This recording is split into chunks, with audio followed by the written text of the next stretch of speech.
Okay, and we are live. How's it going, you beautiful people? I'm Cobalt GM, and it is time to start episode 5 of season 3 of Esper Genesis by Alligator Alley Entertainment. But first, I gotta introduce my awesome players. We have the beautiful Dark Lovely. Hello. Playing our Keshian, about to say war priest, high priest, high priestess, princess, Aura. All right, I was going to say her other title, but that's all going to be all right. We'll say that for another time. Next, we have the awesome Alloy. Winter is coming. Most definitely. Playing the Ashen Forge warrior Argus. Next, we have the magnificent Master Draco. Here we go! Juiced!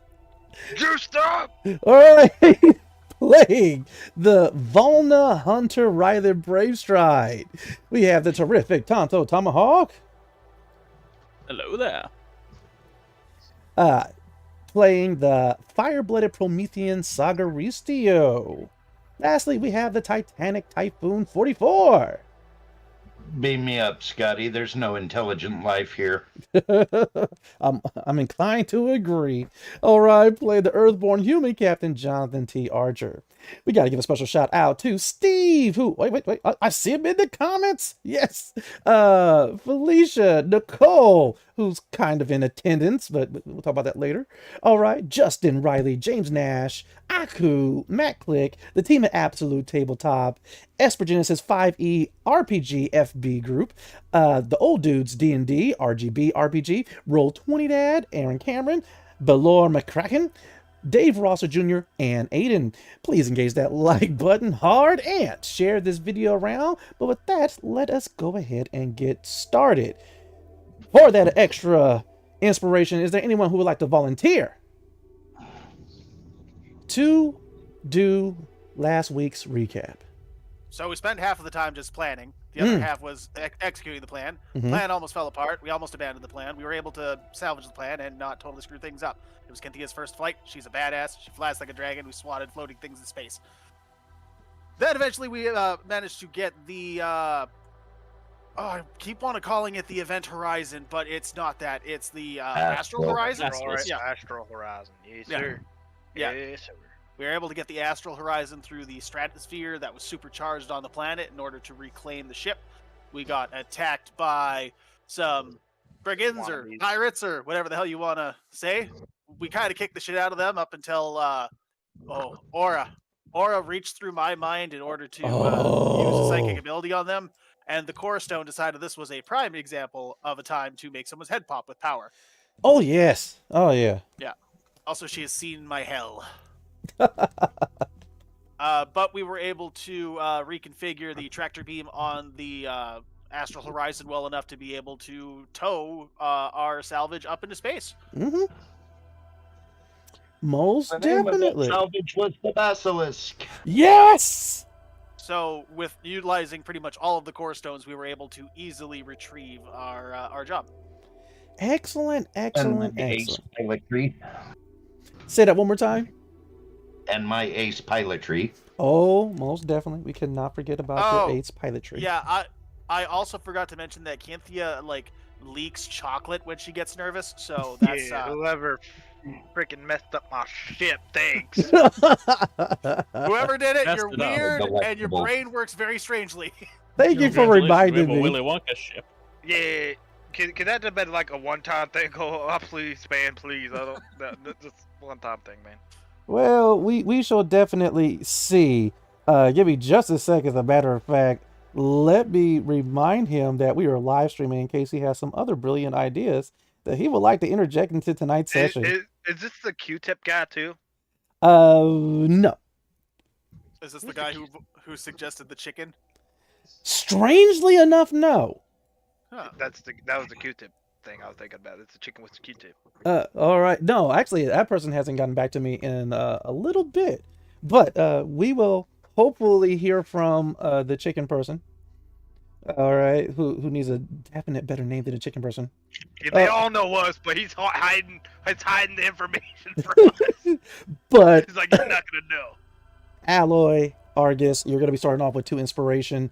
I love the interjection of the name of the salvaged ship, the Basilisk. What's his face? Typhoon 44. Captain Archer, yep. You're starting off with 2 inspiration. Is there anyone who would like to add anything else to what happened last time?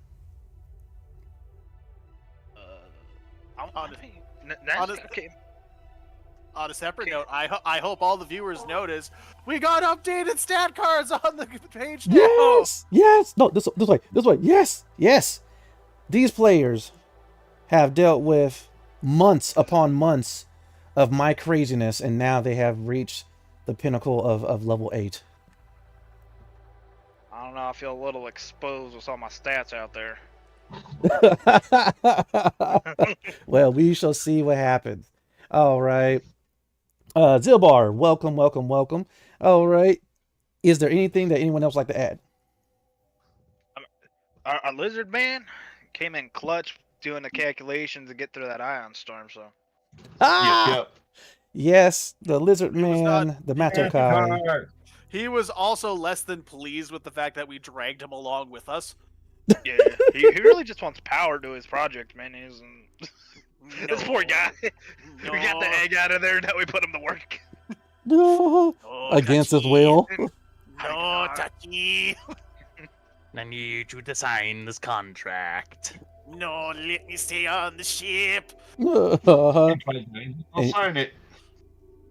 And you guys are always like, no.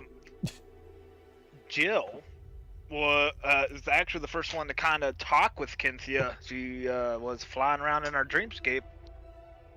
Mhm. But I thought that was actually 2 episodes ago. Ah, yeah, that's true.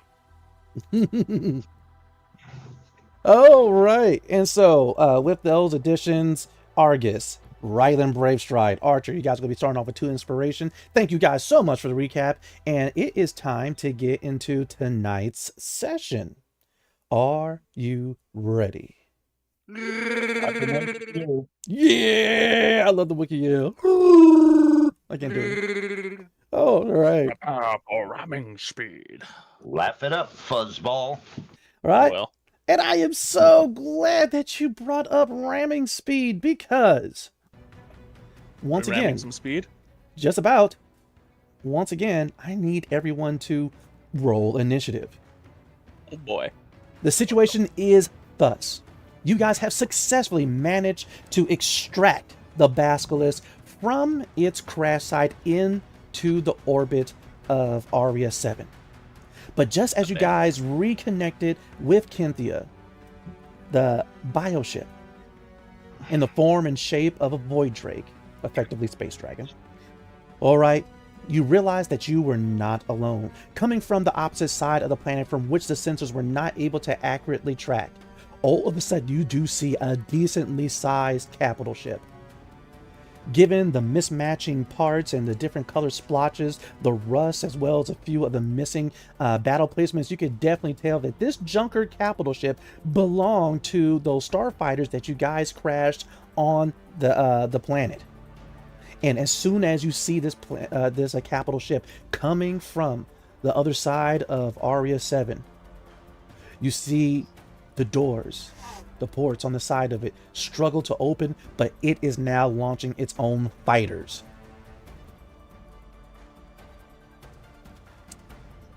And so with that, let me see. What is our combat situation? If I could get to the rolls. Oh, right. Oh, we have Sagaricio starting off with a 19. Followed by Rylan Bravestride with a 13. Next up is Aura. Oh, heavens. I am curious what she's going to do with her powers. Followed by the Captain. And last but not least, we have Argus. As usual, coming up last. So far.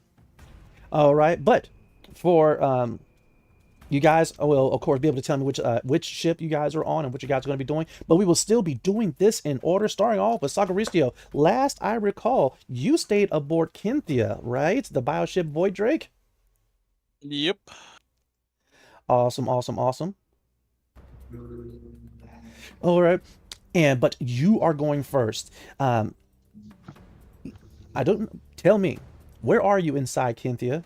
And as soon as she lets out this roar, all of you are aware that something is up. What it is, you're not exactly sure. But from that roar, you do know that there's some type of threat incoming. Before you have a chance to do anything else, though, you do notice something new inside of Cynthia's main cavity. That near the back, there is this droplet of green. It almost looks like mucus, but it's kind of almost in the shape of a uvula.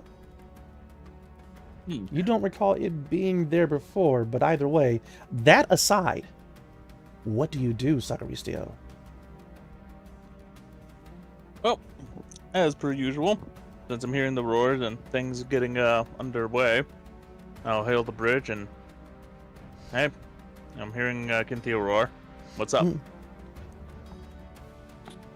Right, Brave Stride, you're going to be next. You might as well go ahead and tell them, because your connection with Cynthia allows you to know that she was able to both sense and see this large capital ship coming from the other side of the planet, peeking around its horizon. So what he said. What do you say, Dad? DAT, Dad. We got tangos incoming, picking around the horizon over here. Capital ship looks like a junker. We might be able to take it. Oh, a junker, eh? Is it already deploying stuff, Sir Cobalt? Most definitely. You kind of rush over towards the bridge, per se, looking through the eyes of Cynthia, and you're able to see the little dots that are starfighters coming from its side.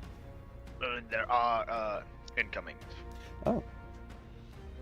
Ooh, cool. Since we do have an audience right now, let's go ahead and include them. Steve, if you can hear me and can roll in time, go ahead and roll a 1d12 and tell me the number. Oh, cool. We also got Nicole on here. And as a matter of fact, Nicole, if you could grab a die real quick, roll a 1d4. Go ahead and post the results in chat. But upon telling Brave Stride the situation and him confirming it, Sacristio, what do you do? Yeah, let's see. Since we got tangos on the horizon, I'm going to give the ship a nice little shield boost for right now. So that will be a DC 14 wisdom check for my mechanics, and we'll roll that, and we're good. All right. And remind me and the audience, but mostly me. Okay, what does boosting do for Cynthia? Boosting, the shield boost in particular, will boost the ship's AC by 2. There we go. There we go. If I recall, her AC was already 16, and so with this additional boost, it will now be 18. Steve got an 8. Ah, I see. Got an 8. Thank you so much, Steve. All right, awesome. Is that your turn, Sacristio? Let's see. What can I do with the bonus section? Nada. Okay. So, yep, we are good. Right then, Brave Stride, the new captain of Cynthia, the dragon-like boy Drake bioship. For her to roll a d4, please. D4. Roll a d4 for... Oh, no, that was for Nicole. As for you... On the foresight of that. It's the pyramid. All right.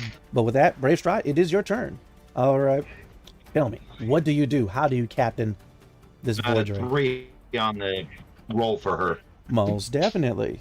3. Thank you so much, Nicole. Okay. And you were asking what? Perfect. I was asking Brave Stride, what does he do since he is next? How many incomings do we got? All right.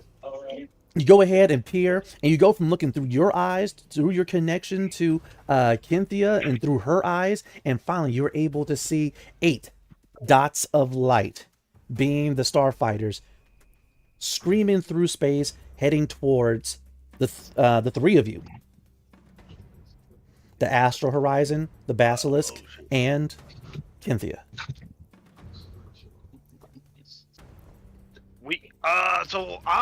I'm going to relay the information to Astral Horizon about what I'm seeing, and I'm going to let them know that I'm going to take some evasive, hopefully distracting it, like make myself look like the easy target in air quotes. You get the plan. Kind of set up Astral, because you have more weaponry. I have a breath weapon and some like melee stuff, so that's my thoughts on it. All right. And so you establish the connection to the Astral Horizon. You get the ear of Captain Jonathan T. Archer himself. What do you tell him specifically? I'm going to start doing some evasives and hopefully distracting maneuvers to take on their fire. But hopefully by doing so, we'll open up a hole for you to start taking these guys out. Understood. All right. Quick question, just so I get positioning in space right. Sure. Okay, this capital ship, is Cynthia between me and the capital ship currently? Given Brave Stride's plan, it will be, yes. Okay. That's primarily what I need to know. The launch of the fighters automatically dictates that at this point, at least, they've just left their capital ship. I'll be between, he'll be between them too.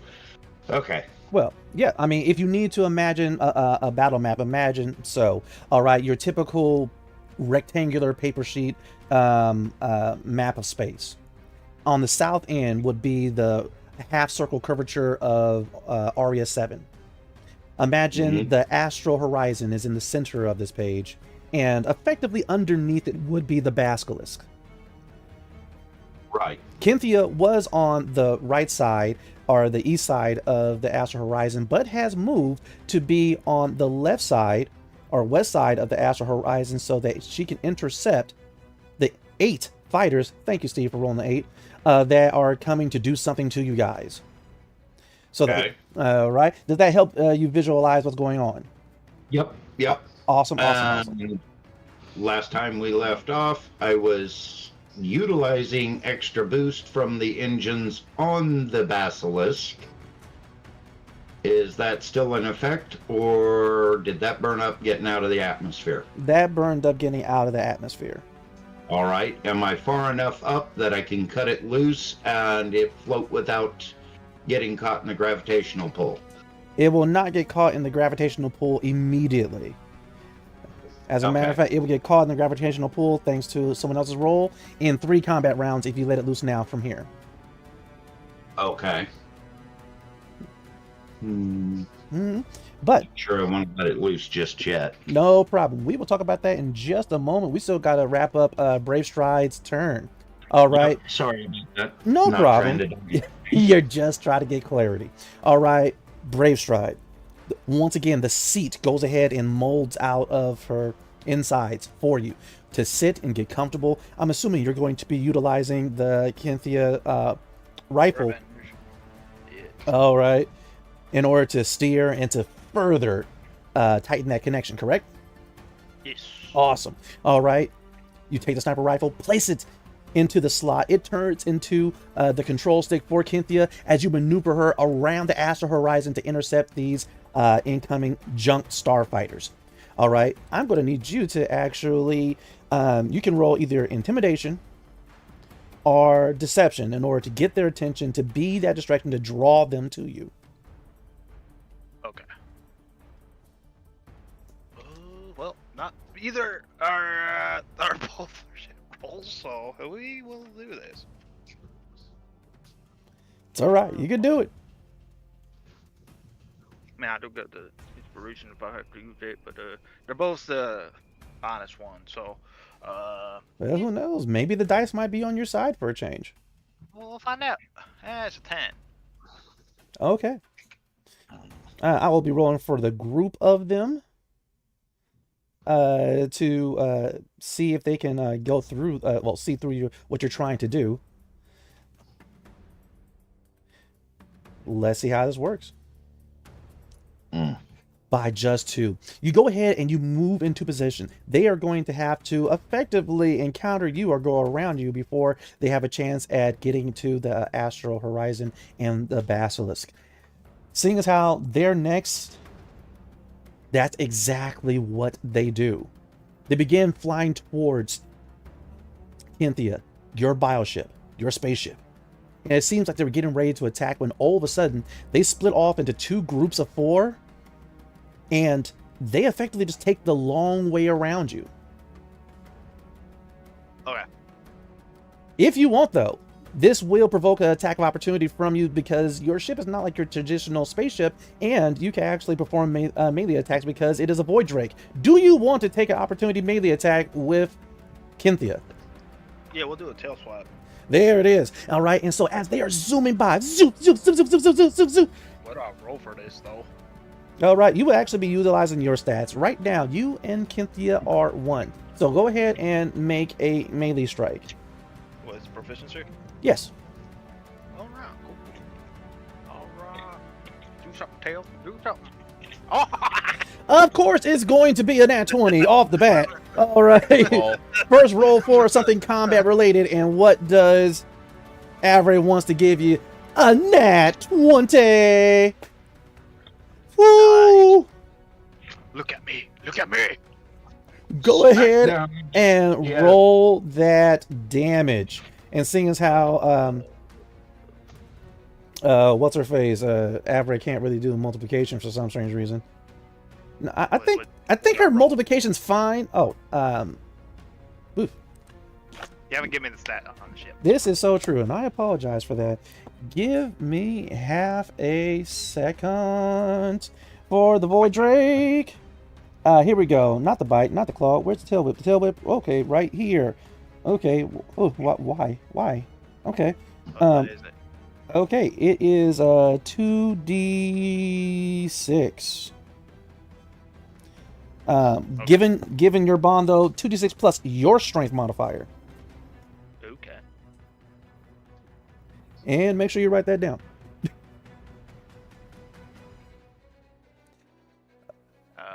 Yeah, I will do that after I do this. Not a bad roll. Woo! All right. And so, oh my god. Okay, so with 10,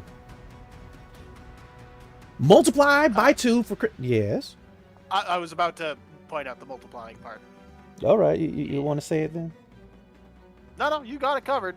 Just that you paused long enough, I was questioning. Okay, no problem. The real question is this. Brave Stride, do you want to describe how you take out one of the 8 junk starfighters that was flying around Cynthia? It was totally the straggler. It was the last one to go by, and out of frustration, we just kind of like whacked it with the tail, like you mother. I can just see, like, her drag like head, like looking from side to side, almost like a cat watching tennis, until it finally sees the last one. Her eyes get wide, they kind of glow a little bit, and then just as it's flying by, all of a sudden it sees the end of her tail, and the pilot of it has just a split second go, oh, and immediately, poof, space bits. Excellent work. And so, as they are, the remaining 7 have managed to successfully get around Cynthia, they begin to close in on the astral horizon, and they begin to strategically, it looks like they're targeting something very specific on the astral horizon. The left squadron is still going to attack, while the other 3, they seem not to attack, but they've slowed their speed, and it seems as if they're closing in on the basilisk. They're trying to take our shit. And let me see, what are these guys plus again? Okay, they are plus 3. Caught you. Let's see what happens. All right. Do you have Ty? Do you have the AC for the astral horizon? Just one moment. I got to switch screen real quick. No problem. There's weapons. There's his. I'm glad I boosted those shields by the looks of that. 12. Okay. 12. But wasn't that played with a little bit? I don't think I ever got around to that. Okay. Well, what is you being the pilot? What is your dexterity modifier? 3. 3, and so that would make the AC 15 right now with you at the helm. Okay. Yep.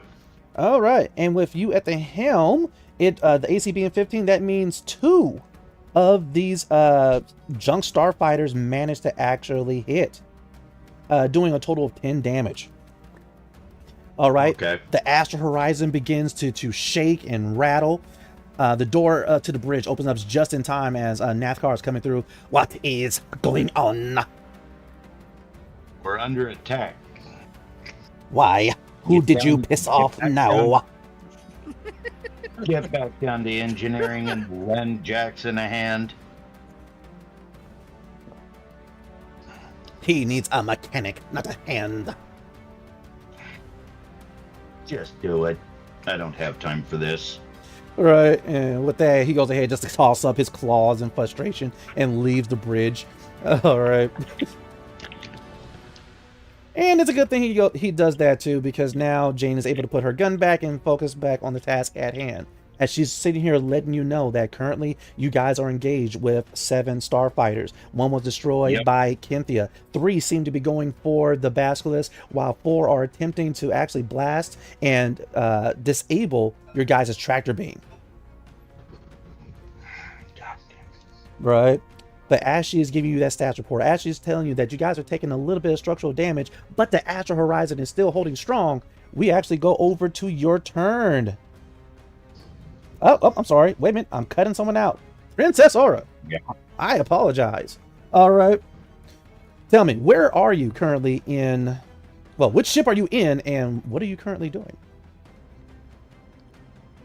I believe I was on Kynthia last time. But what I'm going to do is going to require the cooperation of my core stone. Ah, most definitely. So my plan is to utilize one of my rank 4 talents called Aspect of Dread. You emanate a psychic aura attuned to a creature you can see within range. The aura is a manifestation of the creature's deepest, darkest fear, which is visible only to them. The target creature must make a wisdom saving throw. On a failed save, the target becomes frightened for the duration. At the end of each of the target's turns before the effect ends, the target must succeed on a wisdom saving throw or take 4d10 psychic damage. Oh.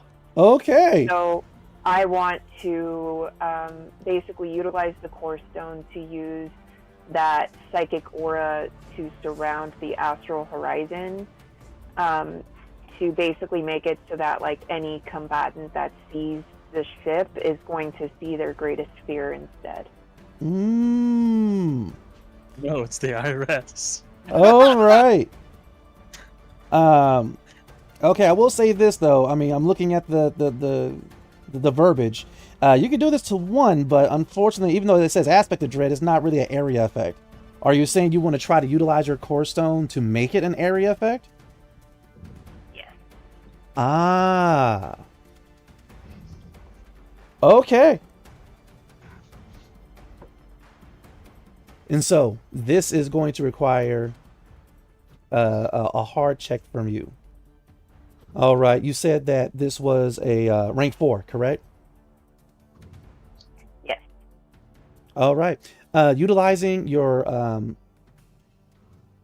wisdom modifier alone, go ahead and hit me with that DC 16 wisdom check as you attune to the Azure Core Stone, as you attempt to draw some of the power from it to further enhance your psionic skills.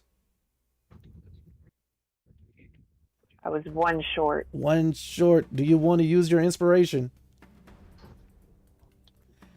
Yeah. All right. Don't worry. For the record, it goes like this. You know, if you make the check, all right, it happens as an area effect, and I have to roll rule saves for all the guys. All right, but if it doesn't, it will just affect. And there's the nat 20. That what is this? Supercharged. What is this? He's juiced. What is it? Okay. So, okay, hold on. Oh, okay. You know what? Hold up. Let me drink the water. Hold up. Well, while you guys are figuring that out, I'm gonna refill my water. I'll be right Dag back. nabbit. Okay, we got this. Okay.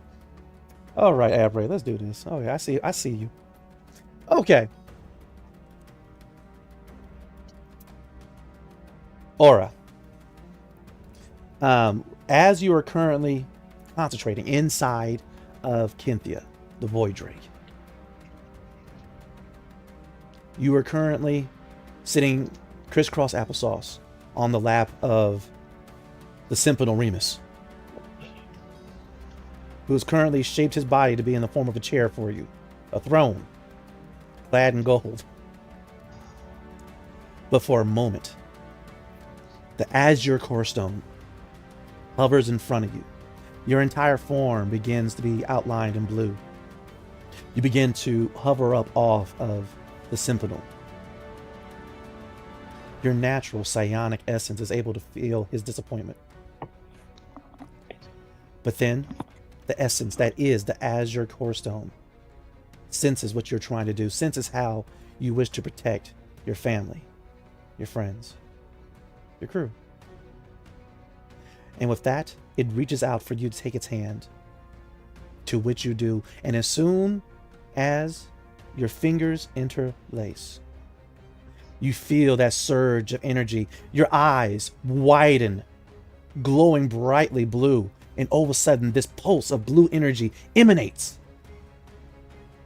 from the astral horizon. A shockwave goes out and washes over all of the starfighters.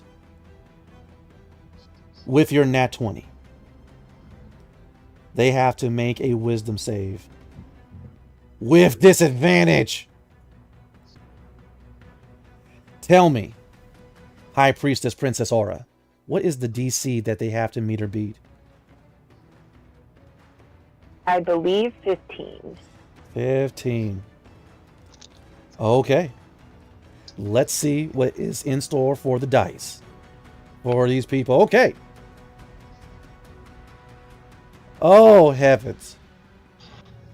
I only see one that made the 15 mark. Yes, the first pilot didn't make it. The second didn't make it. The third didn't make it. The fourth made it. But the fifth, no. The sixth, no. The seventh, no. And how much damage do those who fail?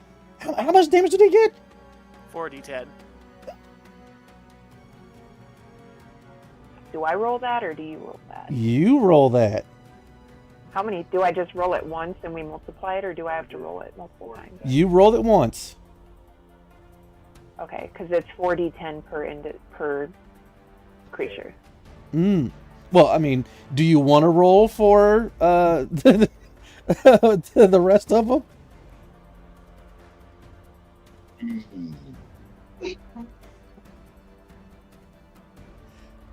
Okay. And so. Okay, I'll just roll it 4 times. Okay. That's 5 more times. If you so choose. Huh?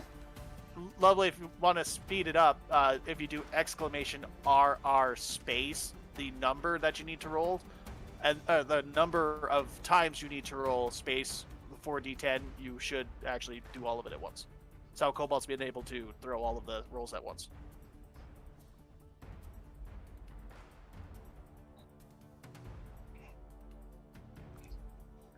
There you Did go. she get all of her rolls, or does she need any more? She needs one more. One more, okay.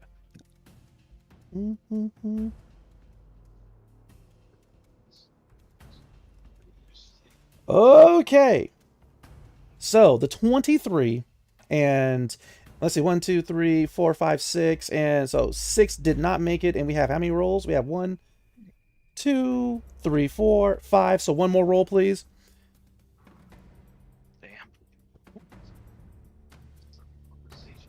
Okay. Killtacular. The 23 and the 26. All right. So, as you see these junk star fighters zooming and strafing the astral horizon that's currently towing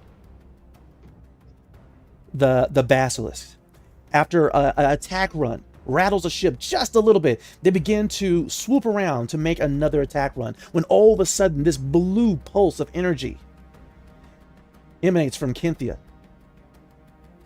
over the astral horizon, over the basilisk, and over those junk ships.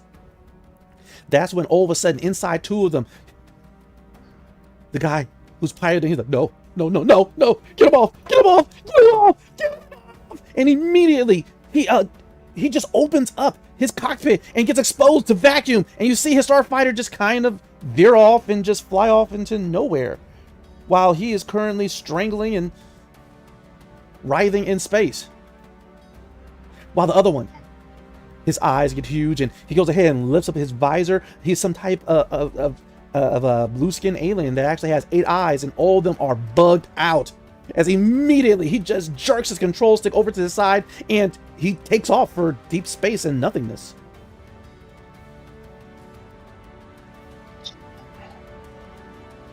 Unfortunately, the other two are screaming, calling for help for just a moment, as they're like, oh, the ambulance, what is that? Oh my god, that's going to eat, oh my god. And then like one person's like, Mom, what are you doing here, Mom? Listen, everybody's greatest fear is different. Okay. But as she is mentally devastating all of them, well, that was her other nickname, the Glass Cannon. Is there anything else, Princess Aura, before we get to the remaining starfighters? Just a reminder that this is a concentration effect, so They have to remake their, yeah, they have to remake their saving throws for the next minute. Oh, if they great. don't, it happens again. They take damage. Revive beyond your turn. Okay. This is so terrifying. I love it. Oh heavens! Like, you know, this one guy is just having like the worst vision of Cthulhu right now. But that's a different story. It is their turn, and as right now, as they're dealing with their fears, they're doing their best to try to stay on task. It's their turn. Yeah, I thought they already went. It should be Captain Archer's Yeah. turn. Oh, you are so correct. I apologize. I am not on my A game today. Forgive me. Yes, they did go. They did their attack run, and then Aura went, and she traumatized the lot of them. And so you are correct. It is Archer's turn. Captain Archer, tell me, what do you do? Well, first off, I'm going to do some maneuvering. I'm going to do a braking maneuver, incorporating a turn. And as I come to the apex of this turn, that's when I will be releasing the tractor beam. All right. Effectively slingshotting the basilisk Yes. into the group of starfighters and farther away from the planet. Ah, I see what you're doing I will there. be bringing the weapons to bear. Alrighty. So go ahead and try your maneuver with the, it was supposed to be a disadvantage, but you do have the assistance of Jane, your co-pilot, who is going to be assisting you with her turn. So it's going to be a regular piloting check. It's going to be your dexterity plus your proficiency bonus. Nope. All right. Got it. You are targeting these guys with the basilisk itself, and so that means the DC is going to be 13. I got a 19. Okay. That's going to be some serious collision rules. All right, as all of a sudden, you go ahead and engage the thrusters of the astral horizon. You begin pulling the basilisk even more. You go ahead and jerk the control stick hard over to the side and pull and swing and sling the basilisk towards the starfighters. Go ahead and roll 1d4 for me, Typhoon. Okay.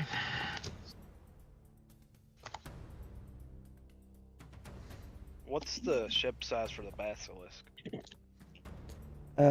Give me just a moment. I believe it is large. Oh, jeez. Okay. And so, with that, they go ahead and zip and zoom, and they're getting ready to take some more damage, but one definitely gets destroyed. All right, go ahead and roll 2d10 for me for the damage of the other fighters that got hit. Oh, I'm not gonna take.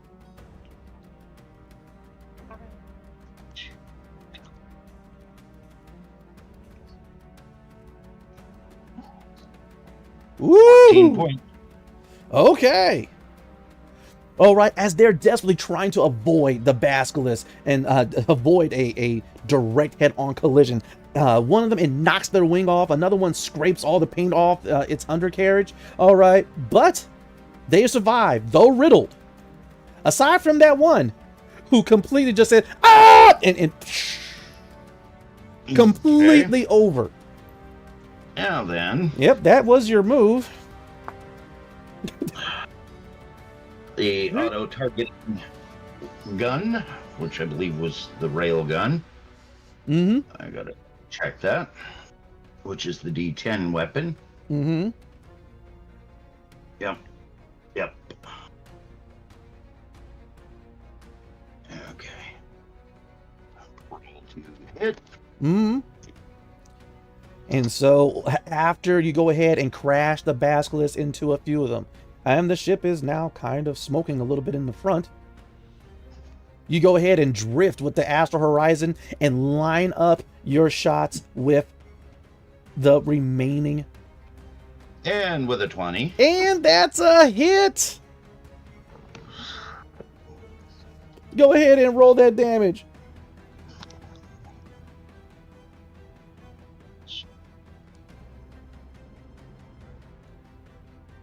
Jesus Christ. Okay, Really, giving... Rick? Here's the funny... What? Say that again? Really, Rick? Here's the funny part about it. Okay, so remember, after Aura went ahead and did her mind thing, her aspect of dread, all right, she ended up offing 2 of them. All right, leaving 4. Correct? Yeah. You go ahead and you toss the basilisk into them, and you definitely take out 1, leaving 3, right? Yep. All right, the others scrape along the side of the basilisk, doing 14 points of damage to their junk ships, right? Mm-hmm. They only have 15 health on these junk ships. And you went ahead, spun around, fired with your railgun, and did 1 point of damage, ship scale, but trust me, that is enough to take out another, leaving 2 starfighters around. And that's about all I can do because I have no one aboard to run the damn minigun. Why would you say that? He's sitting Are you right aboard there. still? I haven't left the Astral Horizon. Okay. Well, then your turn, and you can take out the last one. If only I had someone to man the guns. And like Argus is there, like eating the Snickers, like you do. I would just check it out the action, see what you want to do. It's like everyone hates Chris, but instead it's everyone forgets about Argus. It's true. Mhm. I'm No, really I starting to just feel think like the redheaded my stepchild bad. of the group. All right. My bad. I thought he would jump ship and be over on the. All right. Nah. Oh no, I could just see it right now. You go ahead, slam your fist down on the control panel. You're like, if only I had someone to man the guns. And then you hear the smacking, and then everyone just kind of slowly looks over to the side and just standing on the So- bridge. Exactly. Oh yeah. Shoot that sumbitch. On it, Captain. All right. Argus, with your move, you go ahead, take off from the bridge, going over into the gunner placement, hop into the seat. It automatically straps you in. You grab the controls. Are you going to be utilizing the ship's cannon? Or are you going to be utilizing your core stone? The core stone.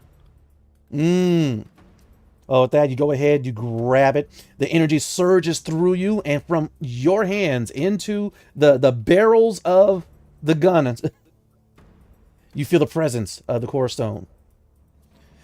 And right now, it is just shaking in anticipation for you to destroy something as you go ahead and begin to line up the shot. And it's like, do it. Do it! Do it! Destroy! I got a 19 and a 10. The 19 definitely hits. The 10 does not. Do you want to reroll it? You know what? I've got 2 inspiration, so I'm going to use one on that 10. All right, go ahead, reroll that 10. Well, that's right. I have 2. Nope. All right. That's an at 1. Roll the damage. What's the damage on this gun? All right. Well, you are utilizing the core stone, and the gun is pretty much just a medium for the energy to come out without destroying the ship that you're on. And so it will do as many D10s as you have hit points. So the choice is yours. Okay, you have to a D10 for each one of my hit points or hit dice. Okay, sorry. Yeah. Hit dice, I meant to say. You said hit points. I said hit points. Yeah. I don't have the We're gonna espresso see in the me. highest damage in our entire gaming career in this one roll. I mean, he could. If he's using all his hit points, he'll just pass out at the controls afterwards. No, Yeah. I can bonus action and second wind after that. Yeah, So yeah. if I was going off of that, it would have been 409 points of damage. And he faints. Okay, so you blew up the ship. All right, you blew up the capital ship. You blew up the planet, Aria 7. You destroyed the chunks of the planet. You created a black hole because you punched a hole in space. No. Close enough. Woo!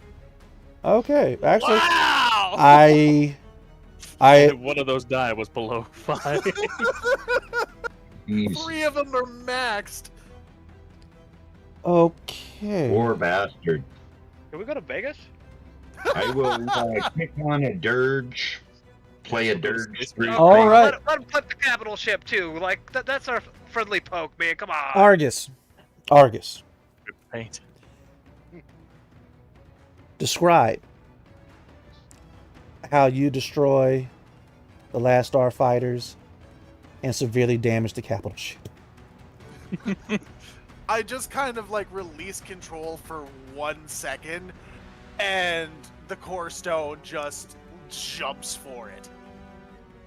And like almost destroying the cannon using it to fire the energy. It just annihilates them. Not even aiming directly at them because I was trying not to hit the basilisk. Right.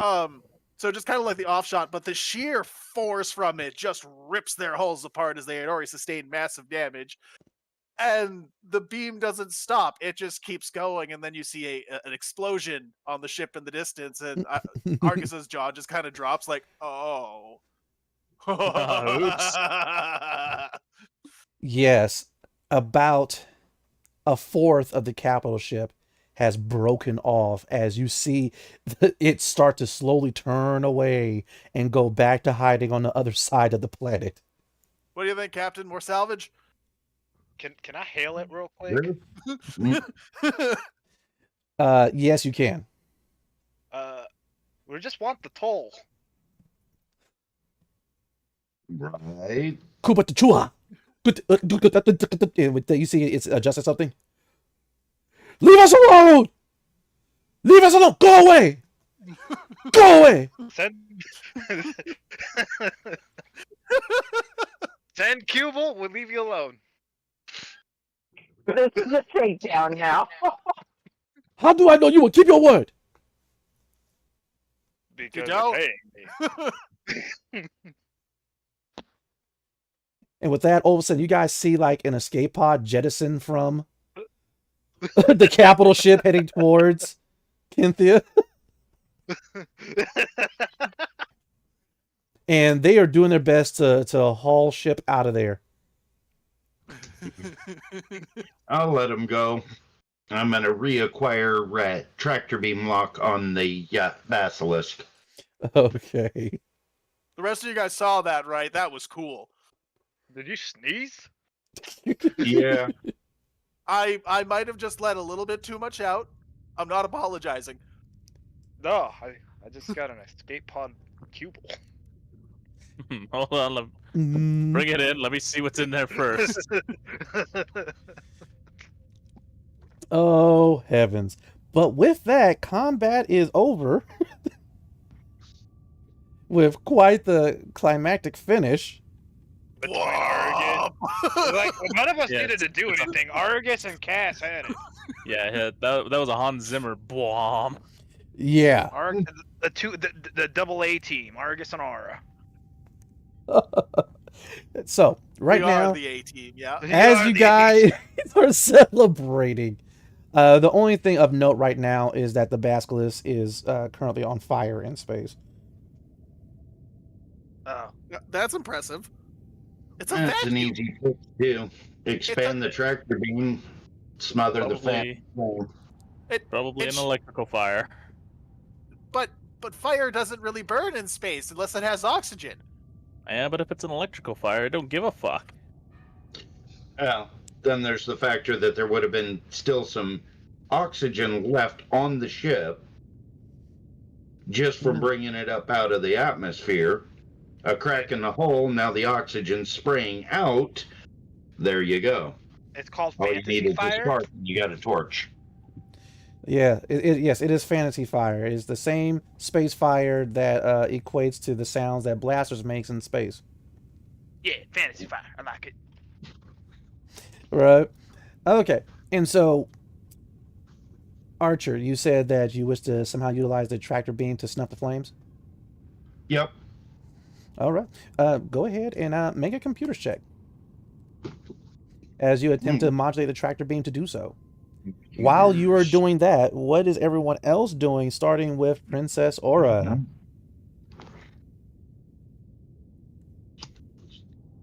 So I'm going to assume that after I'm done using my core stone, I'm not going to be glowing blue anymore, and I'm probably going to sink back down onto Remus's lap. Mm-hmm. And Not I'm the going to best. look at Remus and just say, I think I just murdered more people with my mind. And with that, immediately, Ori is there at your side, and she is like, Your Grace, you did what you had to do. While your Sentinel, Remus, you see a single tear come from his eye. High Priestess. So proud of you. Stop reading my notes. Yeah. High Priestess. Do they scream? I just smile, and I pat his head. All right. And with that, you just see this smile of pride on his face, right? He doesn't say it, but you can hear his thoughts. And he's like, "That's my princess." Ugh. But with that, now you do notice an interesting sense of consciousness. Typically, the minds of those that you know and love, when they're in close proximity, they almost sound like distant, difficult to understand whispers. And it's a bit of a comfort, to know that their minds are that close, and that if you wanted to, you could listen and hear their thoughts. But now you are hearing a consciousness that appears to be coming in surround sound, and you've never encountered that before.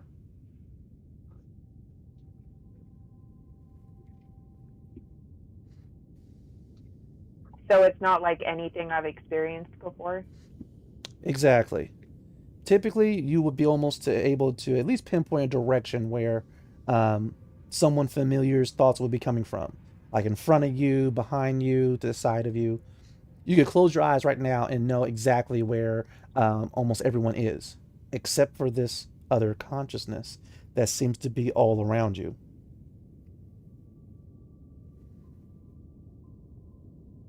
And is it just like, if you had to describe it as like a sensation, is it like warmth? Is it like buzzing? It is warm excitement.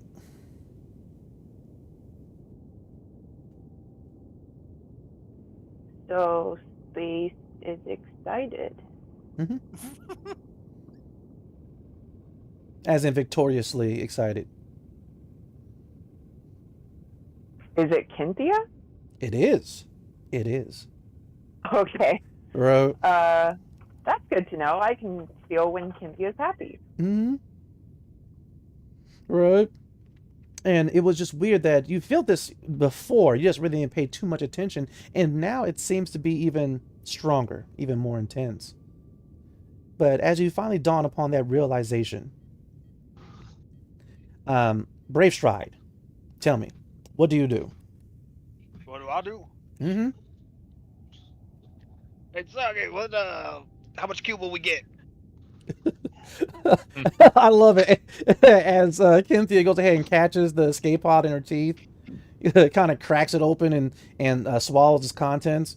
The first one who would be getting it would be Sagaristio.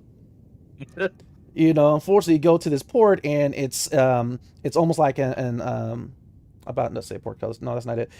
It's almost like an aperture. That's the word I'm looking for. And it kind of slides open and it's a little bit slimy, but yeah, they sent you a lot of individual pieces of cubal.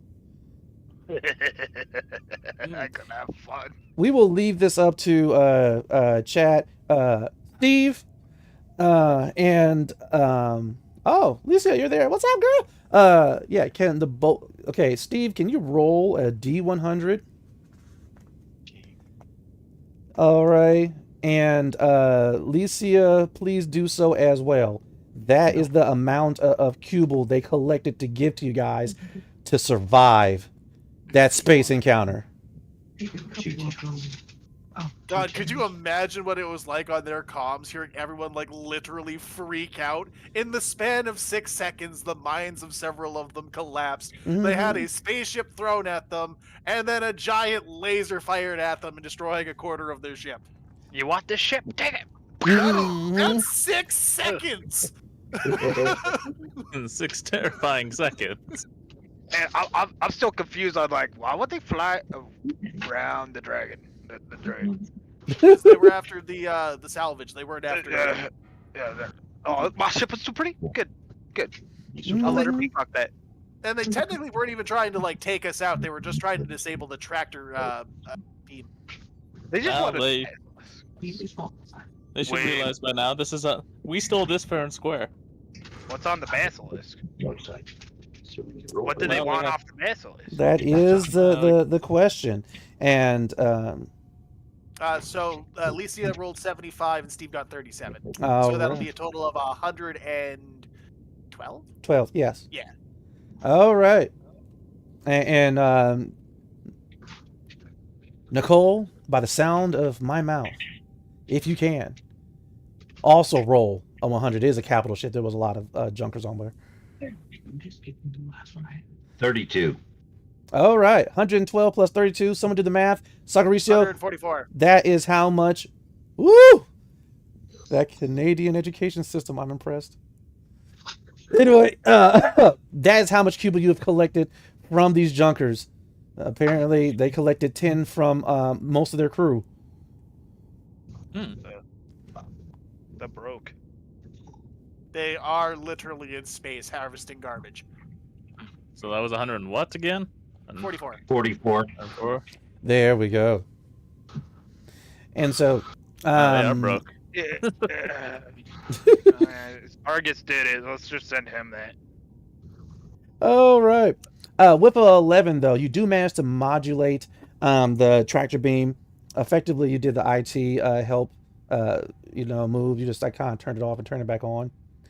Yep. Right. You just kind of, let in just enough vacuum to kind of smother the flames. Right. But yeah. You put out the fires, though some damage is done to the basilisk, and I believe one of you guys actually presented a very interesting question of what exactly were they after that was aboard the basilisk? Because from the outside of it, it ain't looking like too much. So whatever they wanted, perhaps it has to do with something on the inside. You guys still have a lot of time before you have to rendezvous with Leonero, who is aboard his ship, the Cutter. So the real question is, what do you all do in the meantime? Well, me personally, now that there is no threat, leaving Jane at the helm monitoring as usual, I'm head over to the basilisk. Okay. I will go with the captain as well. Sounds good. He leaves the bridge. He's going down the corridor. Right next is the little path that leads to the gunnery placement, to which its doors open. And Argus, you go ahead and you step out, and the two of you begin doing the slow motion hero walk, going towards the airlock. Are you guys going to dock with the basilisk and travel through the tube, or are you guys going to spacewalk over there? We'll dock with it. Okay. Yeah, spacewalks are like an unnecessary thing if we can avoid it. Okay, you make it sound like something bad might have happened. I mean, oh no, it's only space. Yeah. What could possibly go wrong? Space is your friend. All right. But with that, is this communicated to the rest of the crew aboard Kynthia? Yeah, at least to Sagaristio. All right. Bringing him up on comms. Sagi, I'm curious. heading over to the basilisk. Could use your assistance if you're available. I could see the fire. It's out. Yes, but the dents aren't. Archer didn't start the fire. So we There's should gotta probably. be something aboard here that they wanted. Yeah, don't forget to vac suit up. Yep. Yeah, I'll be sure to. Suits are at the gate. Okay, so now the real question is this: Brave Stride, Sagaristio, are you guys going to dock with the Brave Stride? Are you guys going to dock with the basilisk so you guys can check out its contents as well?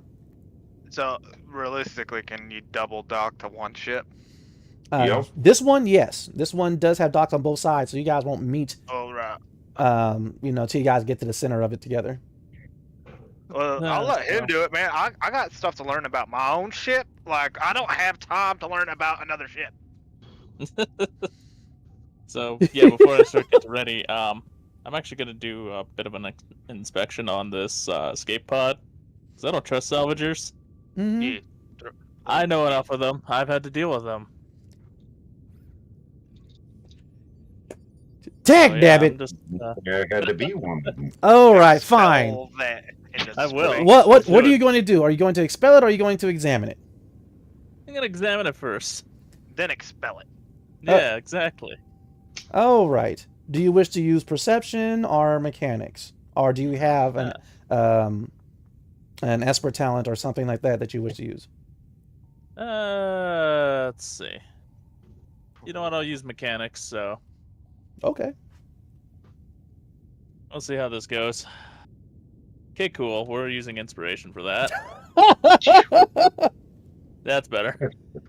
Okay, 2 above. All right. And so, as you are examining the escape pod that they use to give you guys the cubal, you do realize that there is a device in there. Of course, cobbled together. They actually fitted it into the lining of the escape pod. And if it wasn't for your good roll, you wouldn't have seen it. But it looks like an ion discharger. Huh. It's set to go off in about 10 seconds. But you rolled a 17, and so with a 17, you're able to deactivate it. Yeah, we'll just disarm that. I'll take a look at this hobble cobble put together stuff. I'm like, well, I can at least use the parts for half of it for something. Well, the 17 was to both spot and disable it. Removing it would be a separate check. They did a It's horrible disabled, job, so- and let's just say you don't want to roll crits to remove it, unless you plan on jettisoning it with the escape pod that it's installed into. Like we could probably use stuff off of this, but considering it's hobbled together, probably best not to. So you're gonna leave the ion discharger in the escape pod and just kick the escape pod out into space? I'm going to reset the timer on it and return to sender. They're gonna pick it up. They're junkers. Okay. Go ahead and make either your mechanics or your computers check I whatever would is higher. set it on a dead man switch to where when they pick it up, it goes off.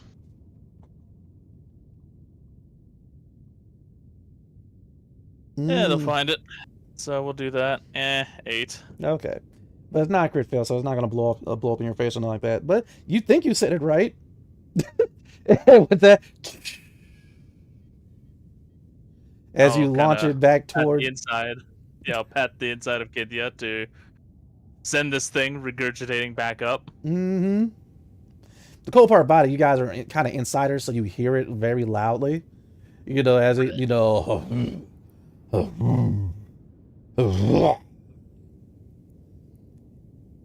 And then from the viewports, you're able to see this kind of slimy escape pod slowly spiraling back into orbit around Aria 7. And so, Kinthia begins to go ahead and straddle the basilisk as she has to effectively get her chest to the port, so you guys are able to form a good seal. So that so that Sagaristio, you can go ahead and get into the basilisk. Do you have a vac suit? I'm pretty sure I do. Sure. All right.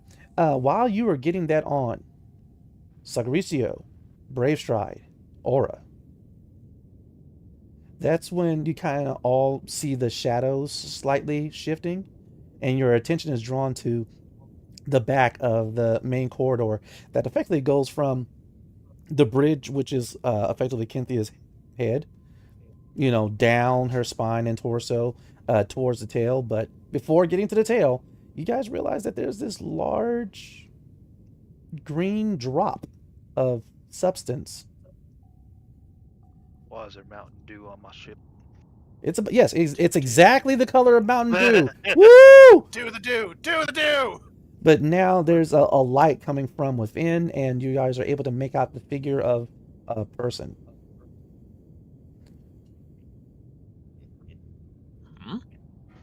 Oh, I'm gonna kind of go over there and give it a little poke. All right. And so you go ahead and you just give it a little poke, and of course it bursts. And now you have a new Promethean. Ooh. All right. Female in shape and form, except unlike other Prometheans, this one is definitely unique. She begins to stand up, and you realize she's kind of struggling because it looks like she's never used her legs before, but Ship made flesh. this is the first time, Sagaristio, you've ever seen a Promethean with dragon-like wings. And while the fire-blooded Prometheans, of course, have their hair in various shades of red, her hair is black with sparkles in it that the way it flows, it looks as if you're looking at space itself.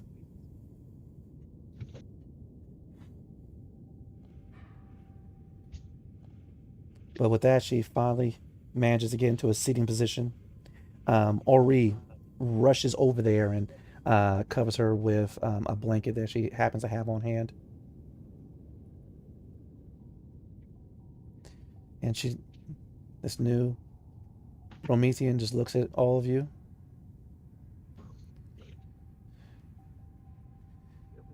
And then she just faints.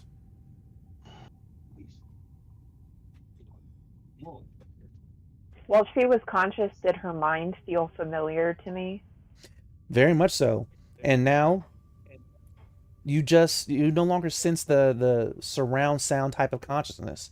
It all is coming from just her. And right now it's all at rest. You guys, I think this is Cynthia. Ship made flesh. Wait. I have questions. Mm-hmm. I have questions. As do I, cause The normally. Cynthia first, the Cynthia, which is Cynthia. Say that again. I mean, I have 3 Cynthias on the ship. Well, one is the ship. I have the sniper rifle Cynthia, and then now there's Lady Cynthia. Is she like cloning herself? Wait, no, I because can then have her her. mind wouldn't feel the same. I It can would have feel different. no, what I think is happening here is that she's able to split her consciousness into separate forms. So one would be for combat, aka your rifle. Then there's the ship, the larger form, which she's allowed to roam freely in space. Then I guess if she wants to partake with the more humanoid races, she does this.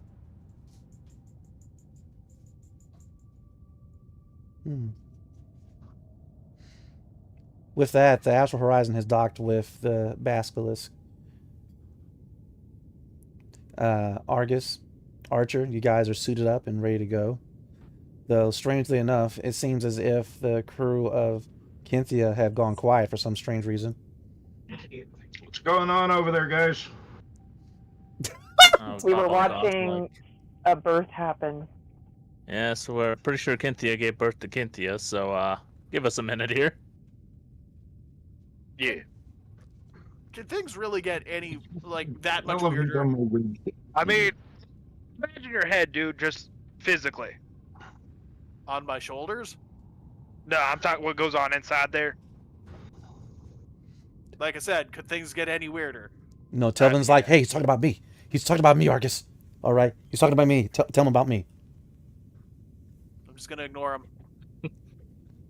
I'm gonna give Ori a hand. I'm going to actually get out my inflatable bed and heated blanket, and we'll get this new humanoid person somewhere comfortable to lie. Mm-hmm. Get comfortable, so. Right. Yeah, it's like a 2-inch, square folded packet that you just go ahead, squeeze, and toss it out, and it just auto inflates into a bed. Secondary use is a flotation device. Mm-hmm. Ever trick somebody to eating one of those? It's gruesome. Is that like tricking someone to eat those towel pills? Oh. And so with that, so the Promethean form of Cynthia is currently in the inflatable bed and currently at rest. The ship itself is currently on standby, but it is docked with the Basilisk. Alright, so you go do that. I'm gonna go do a medical check on her, I guess, and then I'm gonna check the ship systems. I can do that. I can do it. I'm good. Go do what you gotta go do. Alright, well, when she comes to, she'll probably need some water, so here's the thermos. Thank you. Make sure she gets her fluids. So other than that, well, and I'll give him a pack of rations. A pack of rations. That's the brand on it. Pack of rations. So, do I have a kitchen here? Do we know? No. Oh, man. With the battleship, we have to kind of program a lot of that in. We still haven't done any of that. Wait, we can do that? It takes a little bit of time for the ship to reconfigure on the inside, but yeah. Mm-hmm. Alright, go hurry up. I gotta go do stuff. He has interior decorating to do. All right. Most definitely. So, with that, Sagaricio, you go ahead, you get into your vac suit, and you get ready to go aboard the Basilisk. Is anyone else going aboard the Basilisk? So far, we have Archer, Argus, and Sagaricio, and going. I will. Immediately, as soon as you stand up to volunteer to do this, you're a Sentinel. Your Grace, we only have one more vac suit for this. Do you think it wise? Yes.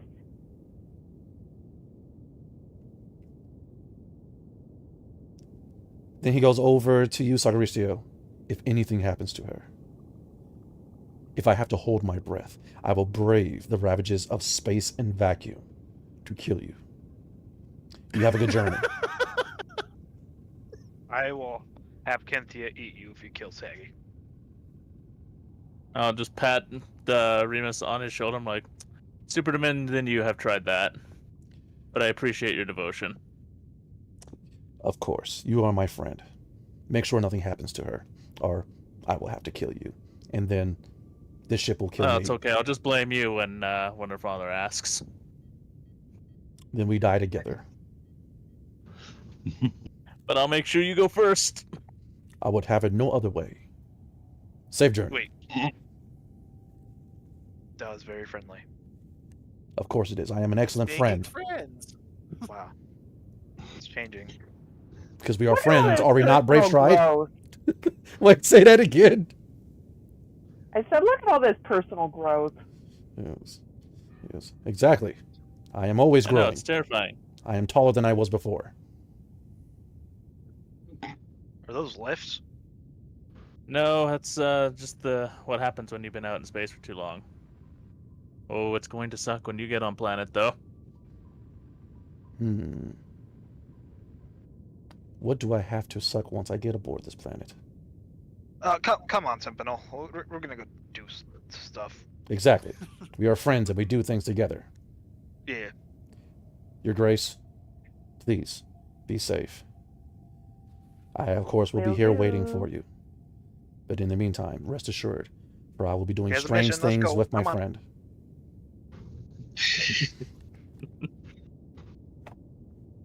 All right, and so with the last suit, we have Aura vac suited and ready to go. We have Sagaricio vac suited and ready to go. We have Argus vac suited and ready to go, and we have Archer vac suited and ready to go. With that, Yep. the airlock opens. Artificial gravity does not go beyond both Kenthia and the astral horizon. Leg boots on. Yep. Tapping the control, locking down. Zzzt, zzzt. And with heavy steps, you guys slowly make your way into the basilisk. And now is actually an excellent time for us to take our 5-minute break. But we will be right back as we get to find out what is inside the basilisk that has led to so much conflict. See you back in about 5 minutes. 3, 2, 1.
And we are live, and we are back from our break. Oh man, after another interesting situation, you guys have fended off a small fleet of junk starfighters. You've even intimidated them to the point of having them pay you tribute. They tried one last little trick though, but the very acute and mechanically inclined Thagaricio managed to find their trap and return to sender. Lastly, as you guys are getting ready to venture into the basilisk to find out what is all... I'm not sure if anyone heard that, but one of my cats has found out that they cannot reach the top of the refrigerator. And gravity took hold. yes, gravity has taken hold, and of course they managed to both grab and hit as many things on the way down as possible. The cat is fine. But as I was saying, as you guys are getting ready to venture into the basilisk to find out what is all this trouble about, Cynthia, the Void Drake, Rylan Bravestride's ship,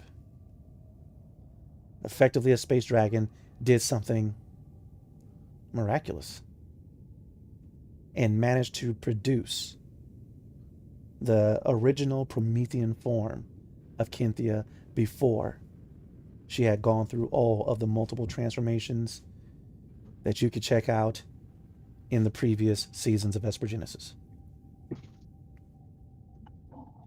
But now, with Bravestride and Remus taking care of the Promethean form of Cynthia aboard Cynthia, that's going to be a weird thing to constantly say. Aura. You did it. Yes, I did.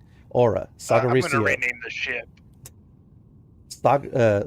Aura, Sagaricio, Argus, and Archer don their vac suits, activate their mag boots, and head inside of the basilisk.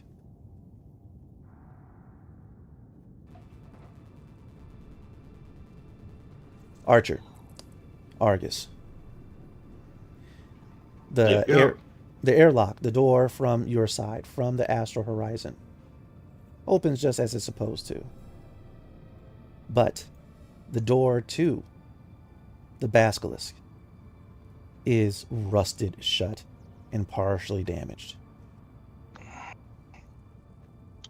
Ah, great.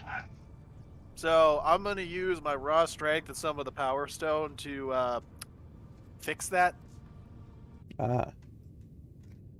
So you Knock wish on to the you wish to infuse your strength with the Crimson Core Stone to pry it open, is your plan? Yes.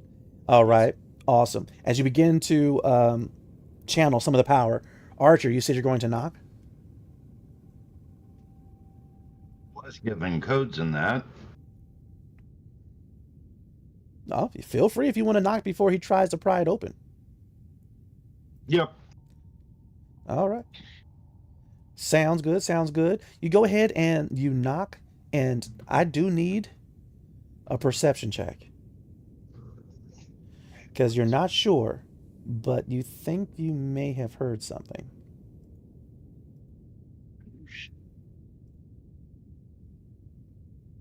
Jesus, 21. 21. If I heard something, I definitely heard it. Wow. Avery loves you guys tonight. After a few knocks, you heard the sound of metal converting. You heard the sound of multiple things bouncing into others, and perhaps the flexing of fabric.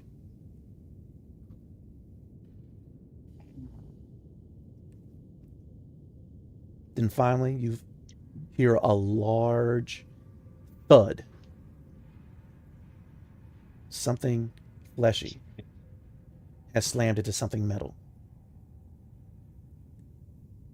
Something or someone in there. Get the door open. Are you sure you want to open it, especially when you're hearing that kind of ruckus coming in? Yep. And as I'm telling you that, I'm pulling my pistol and bringing it up at the ready. Which All right, what am I rolling, Cobalt? which pistol are you using? The bad boy. Ah, you whip out the Venom revolver, spin that cylinder, you get it ready. Argus, tapping into the power of the Crimson Core Stone. Mhm. What is your strength modifier? +3.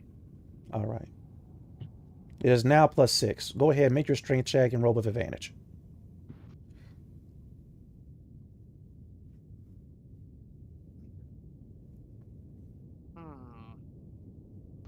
And so with that, you go ahead, kind of bulk up, put your fingers as deep as you can into the grooves of the airlock and begin to try to pry it open, and your fingers slip. Son of a bitch! I'm Though- going at it again. No problem. Go ahead and roll again.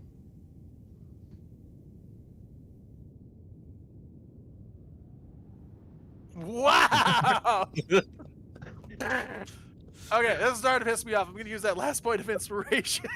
Okay. Right now, you're just like leaving like these fingertip grooves in the metal. All right. As you go ahead. 21, there we go. Woo! As you go ahead and you pry it open to immediately see a face of some creature with his eyes bulged out and red, and his mouth is just right there hovering in front of you. I punch it. Pah! And its lifeless form flies back towards the large expanse of the inside of the hole. Congratulations, you killed something that's already dead. Thank you. I'm kinda Not so wondering sure that. it's dead. Say that again, Archer. Not so sure it's dead. But, I will step past him into and follow its trajectory, keeping my pistol at ready. Most definitely. I'll be Pistol. summoning Final Wish. And with that, Final Wish is like, you know what? You should stab it just, to make sure. While, of course, the Crimson Core Stone is like, obliterate it. I will give you the power. Okay, you guys need to calm down. We still tried to keep the ship in one piece. I am calm. Telvin goes ahead. He Are you, kind of whispers, are there's you something wrong talking with that out one. loud while you argue with him? I Yes. usually don't have to, but it would be very disconcerting if I'm just yelling at myself all the time. It's all right. They love you regardless. All I need is a yes or a no. Yeah, okay, yes. Canonically speaking, I will say those aloud. Well, if you say it, since you said it out loud, if you scream that out loud, then the both of you manage to actually hear like a squeak. Weapon up. It's somewhere in the middle of the ship.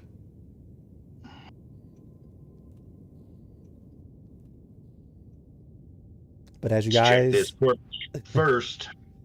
all This potential corpse. right. This creature that is currently just hovering and slowly spinning in front of you. It is feline in form and shape, though it possesses little to no fur. Its face is strangely a combination between something feline and something humanoid. Its teeth, razor sharp. You could tell from some of the substances sticking out of between its paws that it must have come from Aria 7. As you don't see any other types of weird little bits and speckles of vegetation in here. As Sure, always, it's not one of Raylan's cousins. well, this thing is not anthropomorphic. It's not humanoid feline. It's feline. You said with humanoid features, though. Just the face. Gross. But as always, Check it for pulse.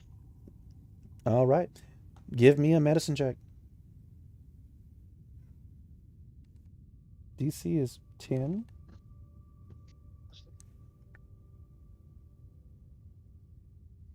Sorry, I have 5 cats here, and one of them meowed, and it just kind of threw me off. He's insulted the way you're talking about his kind. Apparently, no, I kid you not. For a Wait, brief no. moment, my brain thought that this dead creature meowed. Right? Meow. Oh. 19. You check its pulse, and yeah, this thing is definitely gone. But also with a 19, as you're effectively doing a medical scan of it, you do realize that it wasn't the vacuum of space that killed it first, anyway. Okay. A 19 effectively lets you know that this thing was killed due to internal injuries. Internal injuries. Sort of like the type that might have come from a collision with another ship. More precise than that, almost as if someone hit this thing with a spherical round object to the ribs. Noted. Shove the creature off to the side. Well, I got one more thing to tell you. You did roll a 19, one above another secret thing. You also realize that aside from the fact that the physical blow is the one that really finished it off, you do notice that it had multiple cuts on it that seem to have healed. Okay. That's potential torture. Or maybe it was just in several fights. Cataloging all this information in the back of my head and setting the creature off to the side to continue on. All right. You go ahead, you push it to the side, and it slowly glides over. Argus, do you check the creature out at all or ignore it? He seems to be cut. Hey, you know what? I'll check out the cat. Why not? Feel free to give me a perception check. You might be able to come across something new, unless you have another type of role you wish to do. Intimidate. All right. I'm joking. I'm joking. Hey, in That's the what it gets in the scared or words of a something. better GM than me, you can try. Do it. Okay, perception is +3. Mhm. Get charged with intimidation of a corpse. I mean, to be fair, I have the Power Stone. I'm pretty sure I can intimidate the dead. He posts to assert dominance. 15 for perception. Okay, 15 for perception. You don't see anything really different than what Archer had said. You do see the huge bruise that came from some spherical object that slammed into it, effectively shattering ribs and destroying its organs. You do see the multiple cuts along his body that have been healed up. But the one thing you have noticed, due to your current encounter with creatures and other things, with a 15, you learned that these cuts were not from another monster or beast or creature. These are cuts from metallic blades. Interesting. I'll relay that to Captain Archer. Which only backs my thought of, tortured. Perhaps it was used for some sort of sport. Possibly. Fire up the comms. Sagaristio, you and yours, watch out. There seems to be bodies floating loose in here. And I'm hearing sounds. As you go ahead and communicate that over to Sagaristio, we actually cut back to the other away team, Sagaristio and Aura, as you guys have made it to your door. It is in the same condition, rusted shut.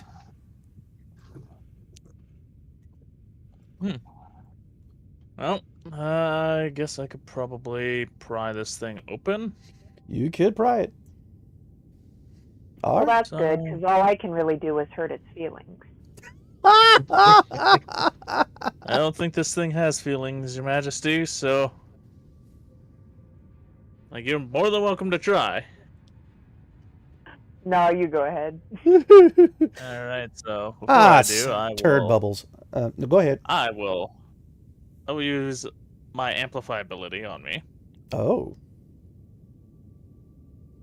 And that should amplify an ability check. So give me 1d4. So we'll do that. We'll give myself a nice wee boost of +4. And yeah, we're gonna pry this thing open. Okay, let's see what you wrote. Alrighty.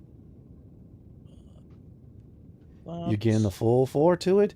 You get your cybernetic fingers right there in the groove. You begin to strain, or you get to see, even through the suit, some of his muscles bulge. As on a regular person, of course, this vac suit would be bulky, but seeing as how he strangely has the same physique as Aquaman, Jason Momoa, right? he completely fills out that vac suit. Yep, and apparently that's not working with me, so we're gonna try it again.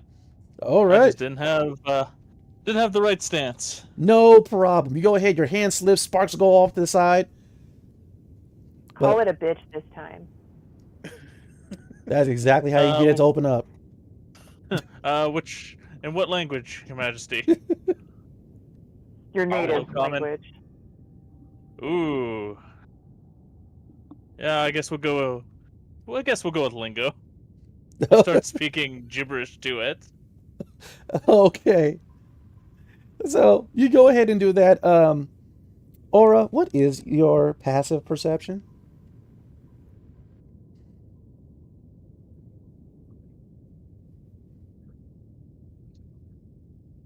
I always forget where it's located on the character sheet. 1 sec. Mm-hmm. Oh, 15. Those of the abilities.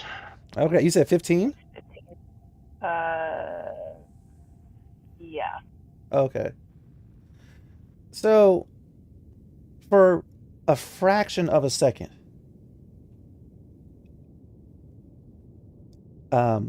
you felt the consciousness of someone being offended.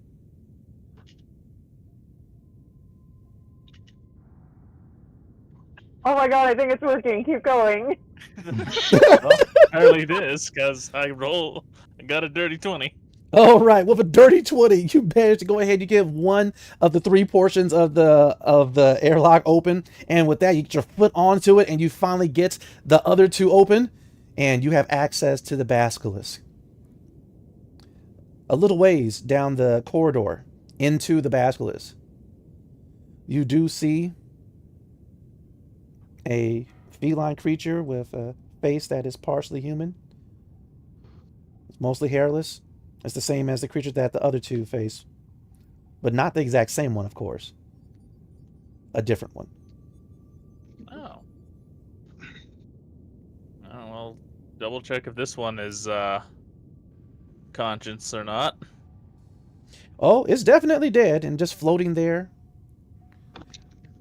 Alright, well, we'll see if it, from what the captain said, some of these might have been tortured or beaten up in some way with spherical objects and blades, so we'll take a quick gander and see if it sort of has undergone the same treatment. All right. As you're examining this creature, Aura, what are you doing? I am going to be looking around to see kind of what the nature of the ship actually is. Like, does it look like a lab? Does it look more like a mining ship? Like, kind of based on the layout that I can see, what kind of activity was this ship used for? Okay. Okay. Sounds very good. As always, you could go ahead, you could roll roll perception for more details, but I'm going to definitely tell you from a casual glance, it does not match, strangely enough. In other words, what I mean by that is the outside of the ship is definitely those for a type of colony ship. as if its intent was to take colonists to a world to have them inhabited. And they typically make these ships very spacious because it allows them to transport various materials, supplies, and even construction equipment that they need to get settlements started. Oh, 23s. With a roll of a 23, you realize that that is a facade. Even though the outside of the basilisk is that of a type of colony ship, inside it seems as if it was for research purposes. Drug dealers, sleeper build. Though strangely So enough, you guys, go ahead. Or in someone's private domicile. Last bit is that even though it is Promethean in design, especially in the interior, you do see lines of language that you recognize from the secret lab back in Pellavaro. it's beginning to look a lot like we've done this before. And I'm gonna kind of look over to her. I'm like, oh, what do you mean? Because I wasn't paying much attention to what she was paying attention to. I was examining the beast. Yeah, you poked it a few times. You got nothing out of it. Yeah. So, the outside of this ship tries to make it look like it was used for one purpose, but when you actually look around and pay attention to like the interior, this is basically a sleeper build. This was used for research. I think that maybe the dead floating cat thing was like a test subject. Now this is when I'll start paying more attention to the ship's layout. Yeah, you look about and your people did this, but it wasn't your people alone. Seeing some of the tech that's completely covered in this type of almost black, shiny obsidian-like material, you know that is not your people. But you don't know whose people that is.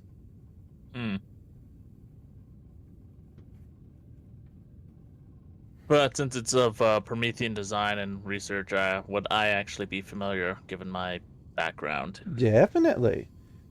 Oh. Feel free to make some type of lore check, or what the heck is it for Esper Genesis? I guess Yeah, it would be that's lore cool. check, yeah. Yeah, lore. There's lore. Yes. But also giving your clearance, you get to roll with advantage. Oh boy. Got that ADV. Yeah, we'll see how this goes. 13. Better than that nat one. Right. Well, you could definitely tell that Aura was right in her observation. Mhm. With a 13, you do know that whatever that they were making or researching, it, given the material, and as you guys are venturing deeper into this ship, the creatures in here are really the odd thing out, because this ship is not designed for biological research.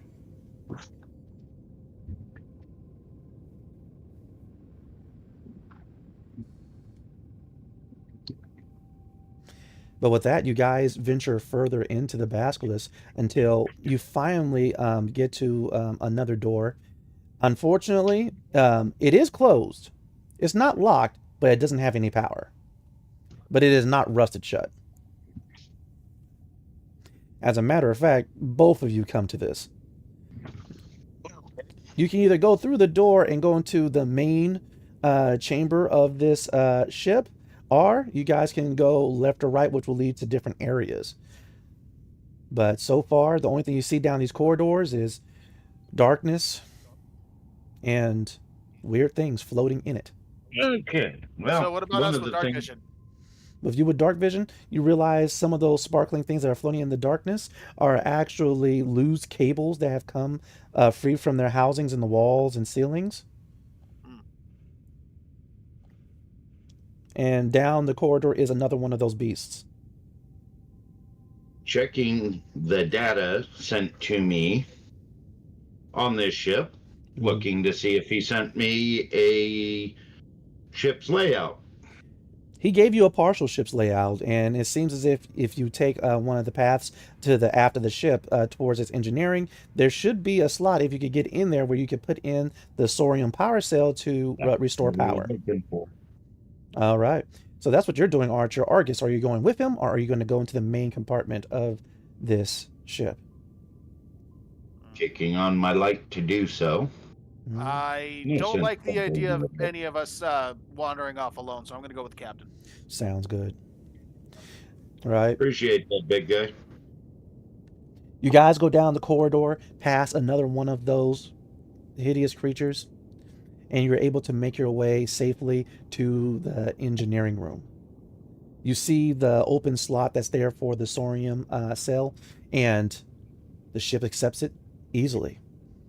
You slide it, the canister in, turn it, it locks into place, pulls it in, and this is typically when things are supposed to turn on, but at the moment they don't, though one console lights up. Lay my hand on the console. You know exactly what I'm doing. Oh, you have a, what's your ability again? I, just by touching something, console or whatever, know the basics on how it works. Right. Go ahead and give me a computers check with advantage, please. Long story short, this console effectively it acts as a starter. All right, you know, it's like, yes, the ship has some power, but to kickstart that power to the rest of the vital systems, you have to go through this little console first.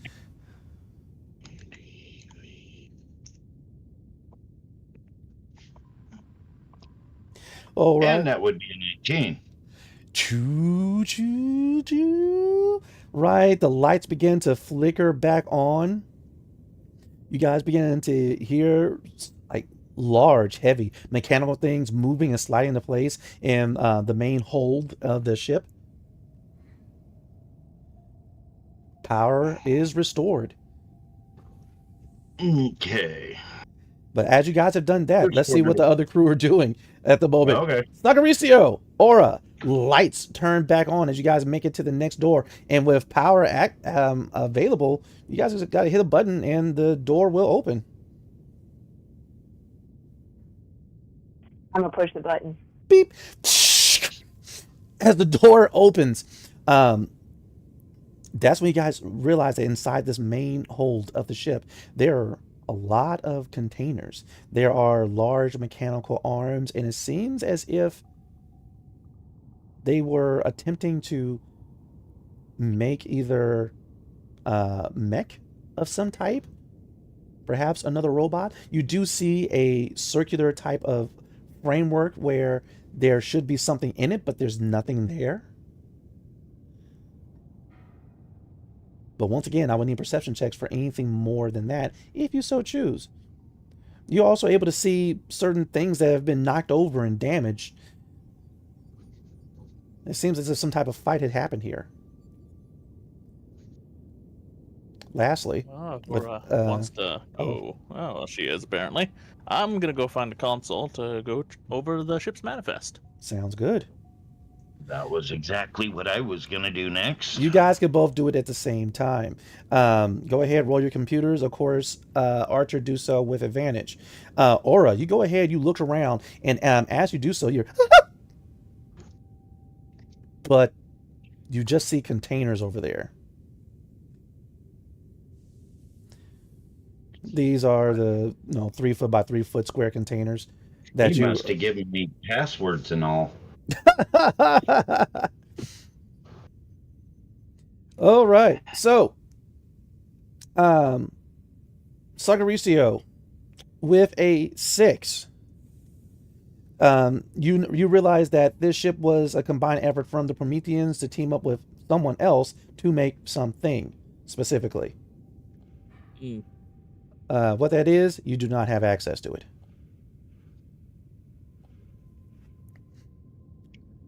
Archer. And Archer alone. You know the second party. This is a group activity. It seems that the Prometheans, or at least a faction of them, decided to team up with someone to make something very capable but not dangerous. Okay. But it is And- definitely robotic in origin, though. Right. And this second party is somebody from my past, I take it? Yes. Hmm. And as you're looking about and you're seeing that some of the tech that's been installed into this ship is of that kind of obsidian black material, Mm-hmm. you definitely see their hand at this. Entering my credentials, I see. You go ahead, you move your... querying the machine for more information. Got you. You go to one of the other consoles. This one is set into the wall, and it doesn't even look like a console. It just looks like a solid block of shiny black material set into the wall. But you move your eye patch to the side. There's a couple of flashes of red. With your ShadowNet ID, you now are aware of the cargo. And perhaps that is the other reason why Leonero wanted the Basilisk specifically. Mm-hmm. Anything imminently dangerous to us? From the cargo, no. Okay. Passenger manifest. Passenger and crew, I should say. Skeleton crew, it was of 6 Prometheans.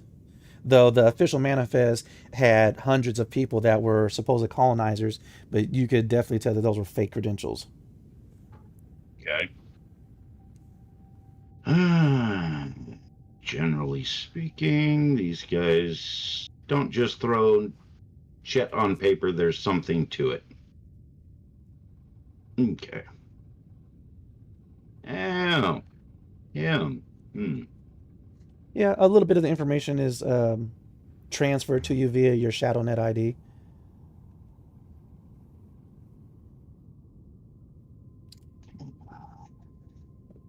But with that, Argus, what are you doing? Because right now you're just looking at Argus that's currently staring at like a black square on the wall. I'm gonna start investigating around the area, keeping an ear out for anything. Well, you have dark vision, correct? I do. All right. As you're looking down the other corridor of the other way to get here, that is when you notice that a bunch of the Promethean crew have been stuffed in one of the corridors. Captain, there's a whole bunch of dead people over there. Tens, let me guess. Yep, promos. I haven't turned away from the console. They're just kind of like jammed down a single corridor. How many you got? How about a guy, Cobalt? 5. 5. Okay. Missing some. Mm. I'm gonna go and take a better look at them to see if I can tell how they are post-life. Go ahead, give me that perception or that medicine check, whichever is greater. While you're doing that, Sagaristio, Aura, what are you two doing? Right now, if I recall, you guys are in the main hold. Sagaristio, you're checking the manifest, and the manifest is officially saying that, yeah, it's supposed to have hundreds upon hundreds of colonizers and a skeleton crew on top of that of 6 a pilot, a co-pilot, 2 for engineering, and another 2 that were supposed to be pretty much ship hands. I don't know, the ship clearly doesn't have any of those on board, at least from what I've seen. I'm actually going to go start perusing on what they were building to get more information. Sounds good. Are you going to be utilizing any type of Esper talents that I need to know of? Let's take a gander, actually. Right. You get up to this, it's situated in the perfect center of the hold. And it seems as if the containers that are lying about, even the ones that have been knocked over in some type of skirmish, and the mechanical arms that are mounted above, all of them seem to be dedicated to building something that was in this ring. Well, one I'll use is I'll amplify my ability again, so... You go ahead, you And amplify then- your ability, and then give me a mechanics check. While that's happening, Aura, what are you doing? Oh! I rolled a 23 for, or a 30-20 for perception, I think. Right. Yes, you did. And with the dirty 20 for perception, I'm assuming you're going to investigate where that squeak came from, correct? Yes. Right? You go over directly to it. With a 20, you went exactly to where it is, and it's just nothing but metal containers.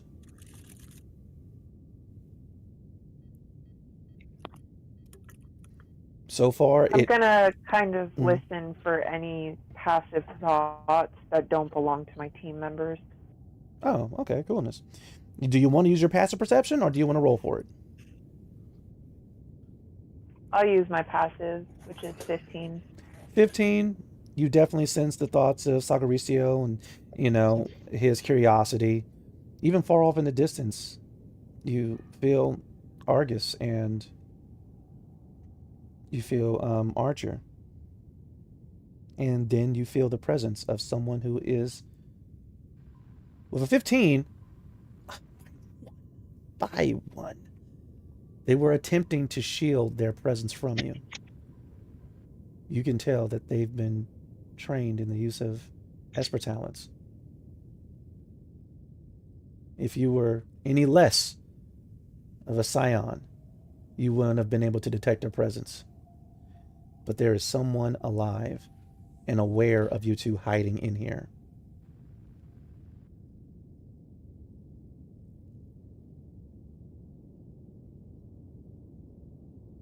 So I'm going to attempt to establish a telepathic link so I can communicate without talking out loud. What do you broadcast telepathically?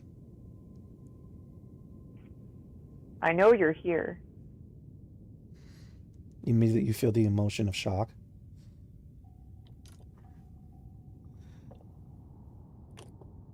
Somewhat discovered, you feel the presence asks,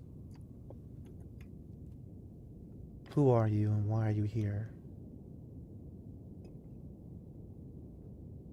We've been sent to recover this ship and bring it back.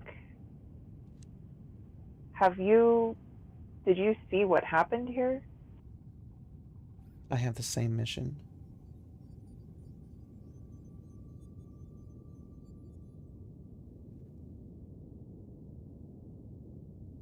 How about How long have you this? been here? That doesn't matter. It kind of does.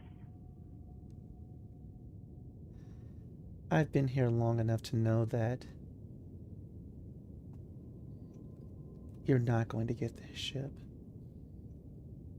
But it would be a shame to have someone who has achieved Esper Genesis, such as yourself, to die needlessly, so I'm going to give you a chance. Why don't you and your hunky Promethean over there get off the ship and fly away, and no one has to get hurt. Would you be the one hurting us? I will if I have to.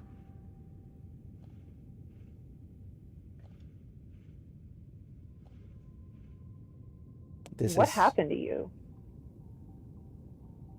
I have a lot of Cubal writing on this, so I suggest you take this limited time offer.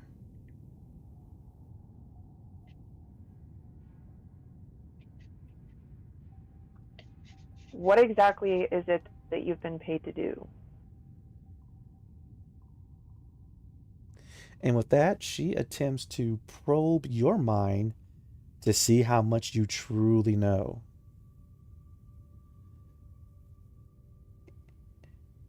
And she is a +4. This will be a contested will roll. So feel free to go ahead and give me a will check. Right now, she has a 15 to try to figure out exactly why you are here. And she is attempting to take advantage of this telepathic connection between you two. So I'm looking at one of my racial abilities called Intellectual Fortress. Crap, you remembered. So with a saving throw, or with advantage, right? Yes. Yeah, wait a minute. I'm Charles freaking Xavier. You are not the more powerful mind Charles, here. you're the X-Man. And you said it was a will? Yes. Or wisdom, excuse me. I apologize. I have been bouncing through a lot of systems. All right. Yeah, you met it. And so with that, you feel her pressing deeper into your thoughts, trying to get to your memories. And with that, mentally, you turn around and you guys clasp hands. Currently, you two are mentally wrestling. And with that, she goes, okay, so you have some skill, but you're not going to win this. You're too soft.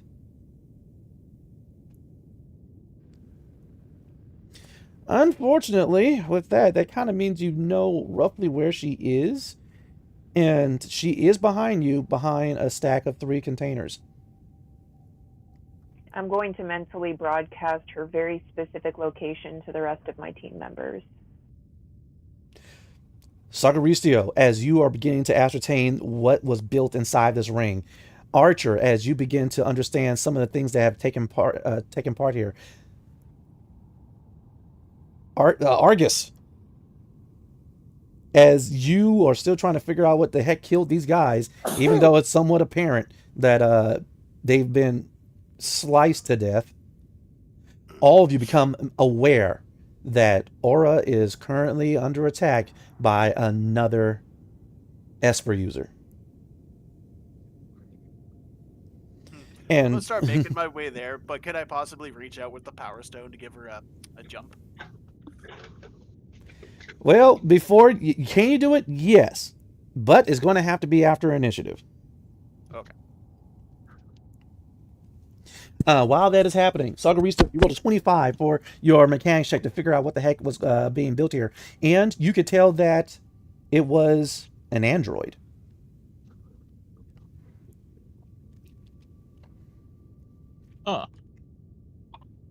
Though, given the materials, this is an android unlike anything you've ever come across.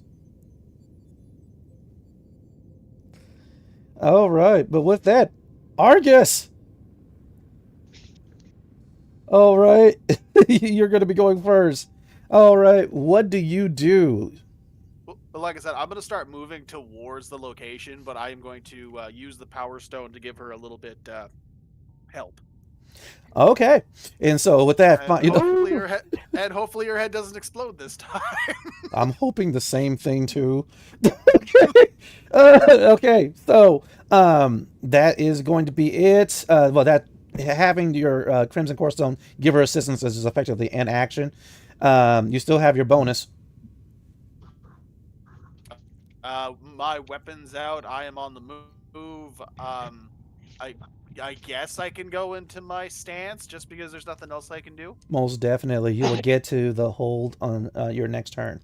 All right. With that, all of a sudden you begin glowing with red energy. Princess Aura.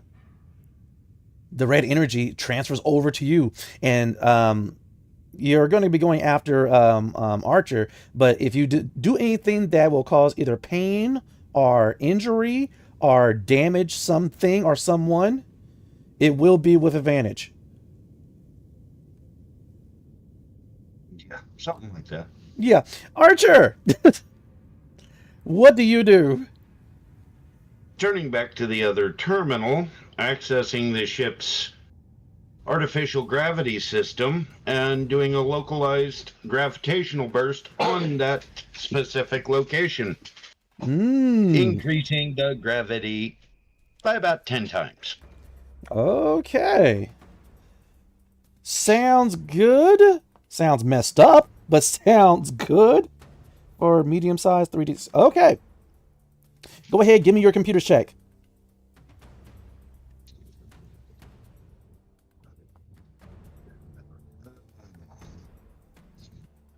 You go ahead, go over to the other console, begin going through the various holographic. Of course, it's a nat 20. What is this? As soon as combat happens, Avery is like, F you, Cobalt. Let me hand these out like Halloween candy. My motto. Apparently, you taught it to Avery. Well, hold on. Yes, Abra is now an AI bot that we've conditioned. Look, you got a What sweet talker on her the- days off, and she Yeah. does some nice work, okay? Okay, and so with that, Archer, go ahead, roll 3d6 damage, and of course this will be ×2, right, because of the crit, as you go ahead and you begin to turn on the gravity of the basilisk. Argus, you go from flying down the corridor to running. 2. Right, yep, 3d6, asterisk 2. Yeah. 9, 18. Okay, and so, all of a sudden, Aura, as the gravity turns back on, as your feet touch ground, all of a sudden in that area, you're able to see the panels light up brighter than anything else, and all of a sudden you hear this hard, whoa, and you hear, ah! Son of a... Pretty much, right? All right, you still have a move and a bonus, Archer, before it is Aura's turn. We'll head on into the room with them. Okay. You have a bonus that's applicable? Just keep the pistol at ready from there. Got you. All right. Once again, you will get there in the next round. Aura, it's going to be you, then the Esper, and then Sakaricio. Aura, what do you do is right now you're filled with the crimson core stone energy, and you have this strong desire from it to do some damage to something, to someone, to anyone. What do you do? Side blast. What you mean? All right, and if I recall, you still have to target that. So go ahead and you begin to well up, and then your purple energy begins to filter in with this red energy.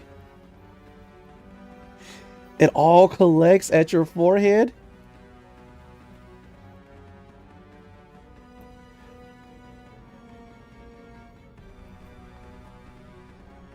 Go ahead and give me that attack roll.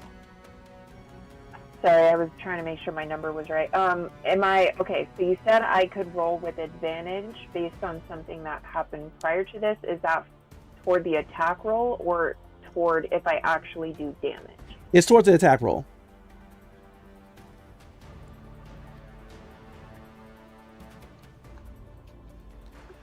So, Woo!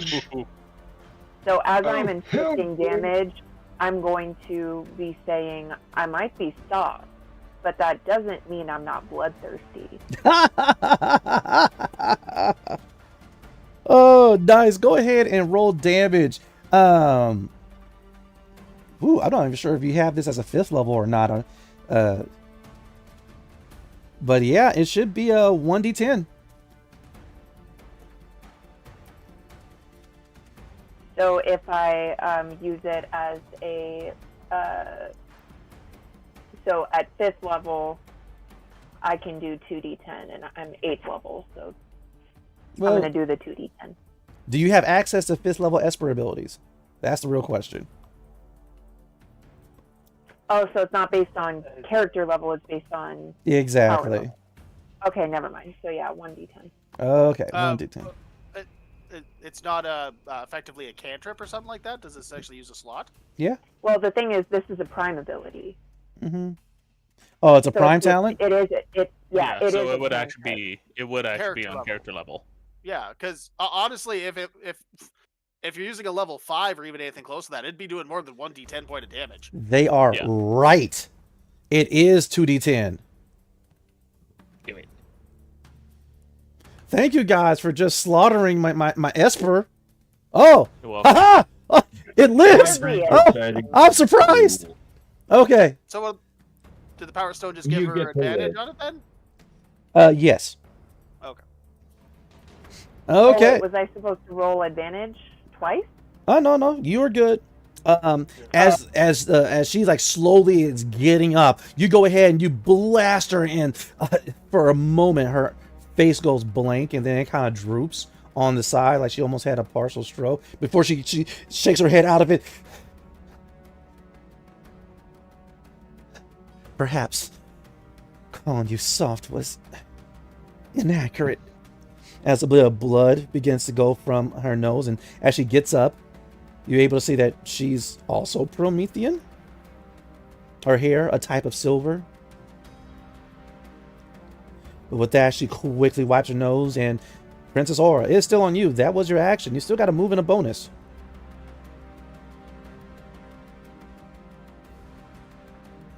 Can I just kind of... So, like, is she holding any weapons? Yes, she does have a combat knife in her hand. I'm going to take a few steps back and get behind cover? Question mark. Sounds good. All right, you go ahead and you go behind the 3 containers. You know one of these containers was making that noise. And as you do so, as you get behind the container, it's shaking. And finally, you hear the container says, go over there. Go over there, please. Go. Move, go over there. Go Is there over another person? That's the weird thing. You don't sense another consciousness. Talking. Shh, quiet. Why are you so loud? Go over there. I'm gonna just start like reaching around and trying to like figure out what near me is speaking. Because I'm like, look, man, I hear a lot of voices in my head on the day-to-day, but this is weird. I can usually pinpoint where they're coming from. Why can't I feel you in my head? Why do I gotta get the crazy cash? Okay, look. I'm your conscience, and your conscience wants you to find cover somewhere else. Like over there. My conscience is way more inappropriate than this. Try again. Then get your green skin behind over there and get it away from me! And with that, finally, she goes, there it is! As she points to the container that you're behind. But with that, do you have a you did your move action, you side blasted her, you have a bonus action. Do you want to try anything? I guess I'm gonna take out my spear. You get some of your spear as a bonus, yeah. And so with that, you go ahead and reach out, and of course, this golden lance effectively appears in your hand. Oh, okay, it's cool. It's cool. It's Nova. It's Nova. I'm sorry I yelled. Your green behind isn't skinny. But as you're doing that, you actually see this look of satisfaction on the other Promethean's face, the other Esper, as she goes ahead, she gets up, wiping the blood off her, and she goes, thank you. That's exactly what I was looking for. And as she says that, Aura, you feel her gather up her psionic energy and Counterform.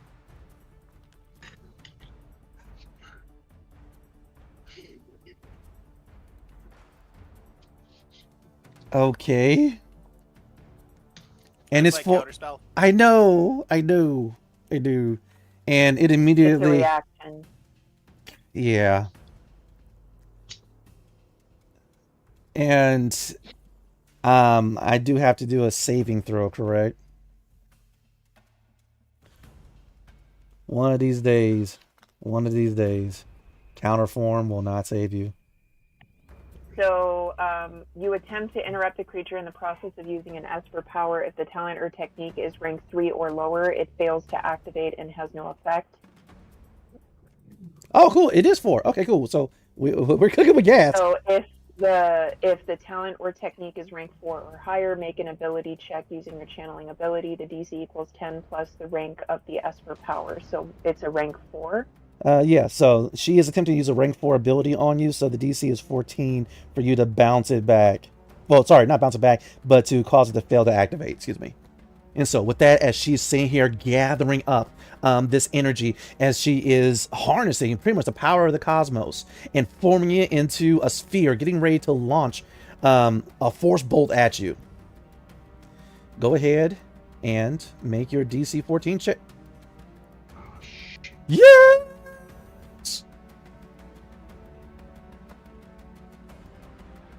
I can't believe it. Did I type the wrong number? Excuse me?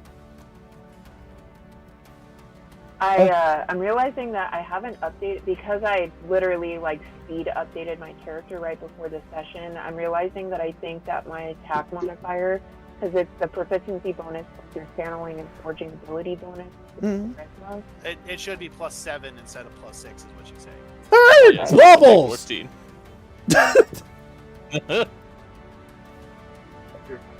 And so, My charisma is...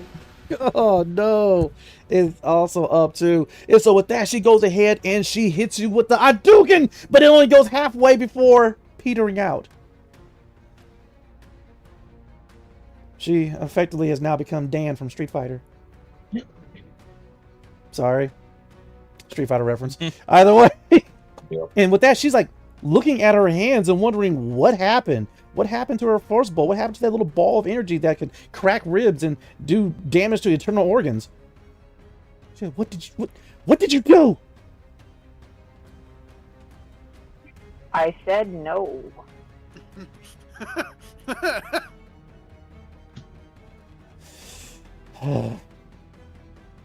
I'm not letting you get in the way of all that, Cubal. And with that, she goes ahead. She rushes towards you, getting ready to stab you, but that's going to be her turn.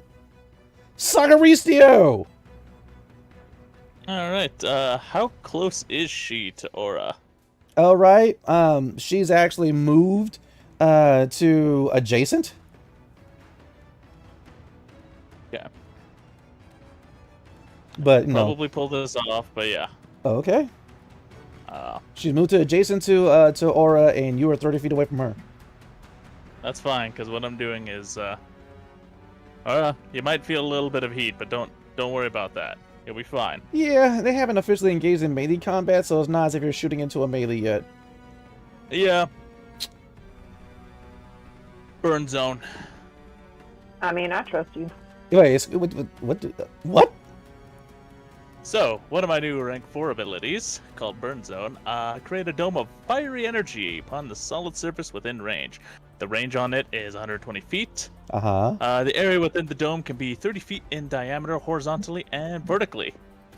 You can choose one of 2 effects, and I'm going to choose Inner Flare.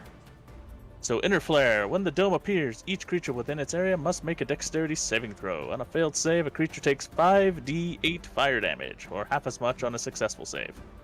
Any creature that ends its turn inside the dome must repeat the saving throw. So, oh yeah.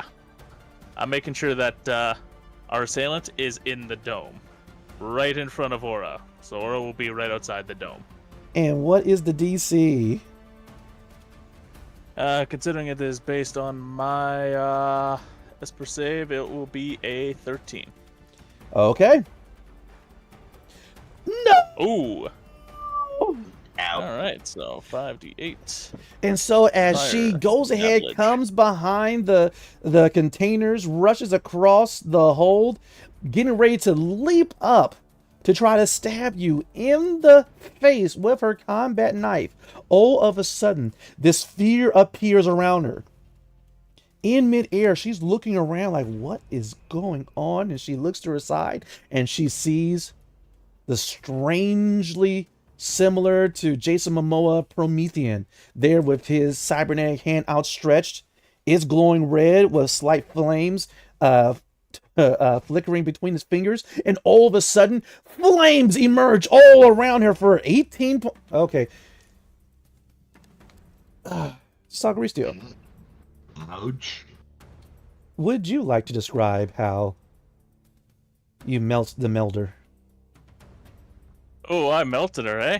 So, as I pointed with this gift right here, I basically pull a Colonel Mustang, and I'm looking at her. The tattoos start to flare up, as does my arm, and I literally snap my finger, and this nice little fiery flare just shoots out and explodes.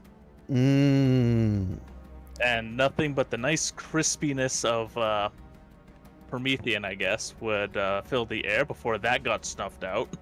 Yeah. And with that, she is gone. Princess Aura, a smoking combat knife bounces off of the container that you were behind. The container goes, ow! As the blade lands at your feet. Top of the round, Argus, Archer, you guys have made it to the, the hold.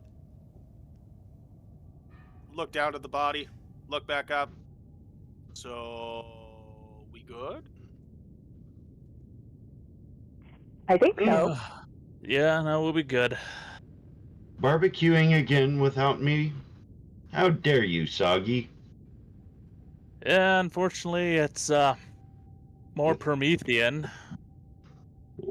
Well, I'll pass. Yeah, I found a few of those already dead on the ship, so. I will immediately start inspecting the containers and looking for a certain someone. Gotcha. While you're doing that, let us take a moment and go back to Rythan Bravestride aboard his bioship. Yeah. A little bit of time has passed, and the Promethean form of Cynthia is awake and ravenous as she is eating the pack of rations and is looking for more. And finally, no, she's getting up and she goes, okay.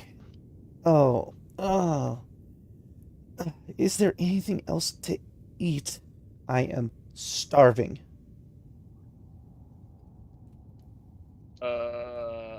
Here's some more rations.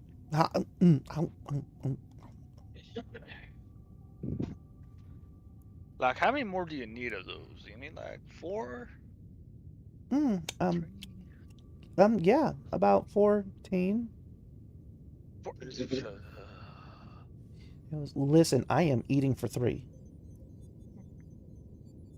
You're technically right. I guess. I'm literally right. And then finally it kind of clicks and you see kind of like this realization dawn on her and she goes, oh. And she gets up and, she makes sure that her sheet is tied appropriately. She puts her hand on your shoulder. Brave shot. She goes, this is probably weird for you, huh? Yeah. I mean, I have seen you in many forms now. And with that, she walks about and she goes, well, now I'm in this one too. So are you split or are you all connected? We are us? Okay, listen. There's no easy way to explain this. I put it to you like this. Hive mind. Sure, we'll call it that. Okay. All right, sounds good. All right. It's really really weird. What's that? I feel you inside me right now. Yeah. I wasn't gonna say anything about that, but It gets weird. It gets weird. I feel myself inside of me. okay. Yeah. And with that, she goes ahead. She kind of touches the side wall. Yeah, it's weird. This is really weird. You know what?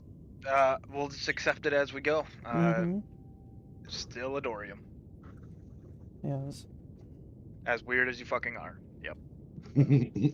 Yes. I have wings. I've never had wings before.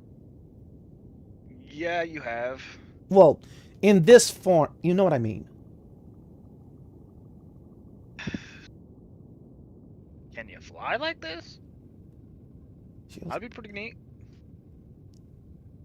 I hope so, but I don't That'd want. be pretty cool. But I don't want to fly right now inside of myself.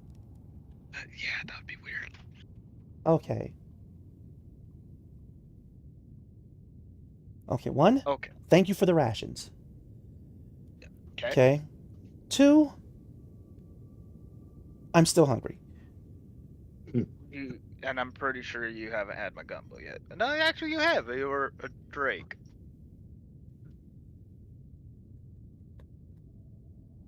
But there's the ship me that needs to eat.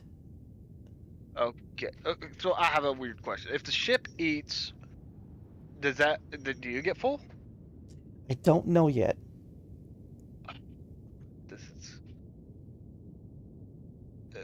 This is gonna be. We're gonna find out. We're gonna find out. This is like I know many creatures, and this is something even out of my studies. I have no fucking clue. Well, let's go figure this out. What's the ship eat? I don't know. This is the first time I've been a ship.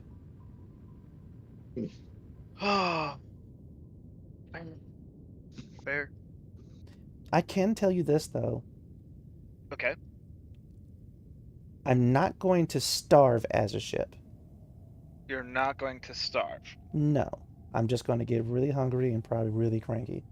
But I can't starve because I can feel myself absorb just ambient energy right now. It's almost So what if? tingly. What? Okay. What if you focus on that as a ship and try to absorb more? Okay. So, nourish this body with the energy from the ship. That's a good idea. That's a good idea. And with that, she goes over towards the bridge, and I'll follow her as I'm like scratching my head. And with that, she just kind of sinks into the main console. She just puts her hands on it and just begins to slide in. And She really gets into herself. Yeah. Oh, this is... Talk about being self-absorbed. Okay, that was just corny enough to be hilarious. But, okay. With that good one.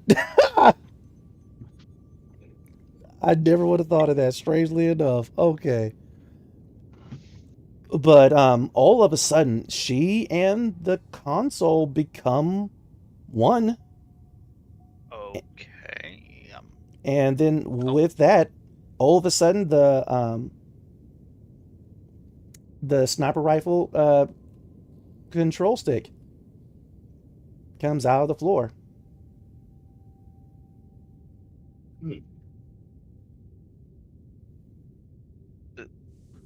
What? So right now, it seems as if there is almost a statuesque-like sculpture of the back of Cynthia currently in the front console, as if she is just staring out into space. Okay. Then behind her, coming out of the floor, is the sniper rifle that you're able to use as a control stick to pilot the ship, and then there's your usual helm's chair. Yeah, I'm just gonna wait for her to be done. Respectfully. Mm-hmm. I have nothing better to do right now besides be completely confused. Why are you staring at the backside of the ship?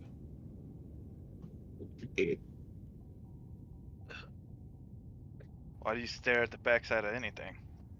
There's only one backside that I stare at. Yeah, and you're behind me. You have a tail. What is it like, Volna, to have a tail?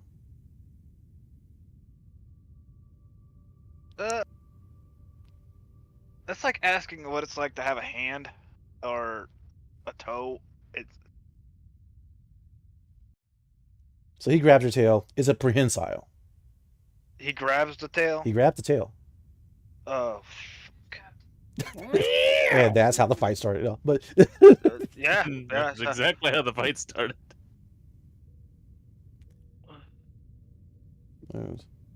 there are more bones in Well- it than I had anticipated. this is just to, like scratch him Oh, yeah, go ahead. like a cat. You know, Well- ah! You drew blood. You touched my tail. What is wrong with touching your tail?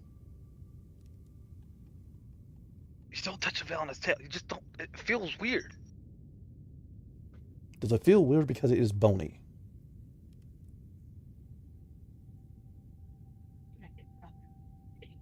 You're weird. You're weird. It seems I have upset you, my friend. I shall make this No, right. I'm in a weird He turns state around. of mind right now. He turns around and presents his butt. Grab my tail. You don't have a tail. Well, grab something so that we can be friends again. No, we're fine. We're fine. I do not need to stoop to your level.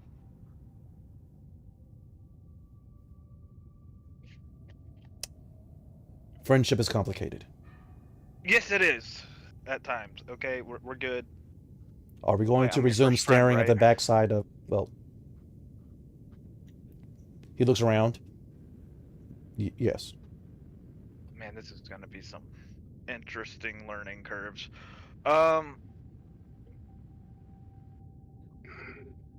Would Cynthia be So- offended if I grab her tail?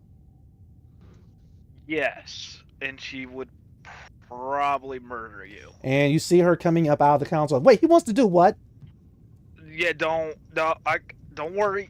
Don't worry. Oh, man, this is such a complicated. How does Aura deal with this? She deals with me fine. She tells me what to do and I do it. It is that simple. Hey, you know, Ori's still on the ship, and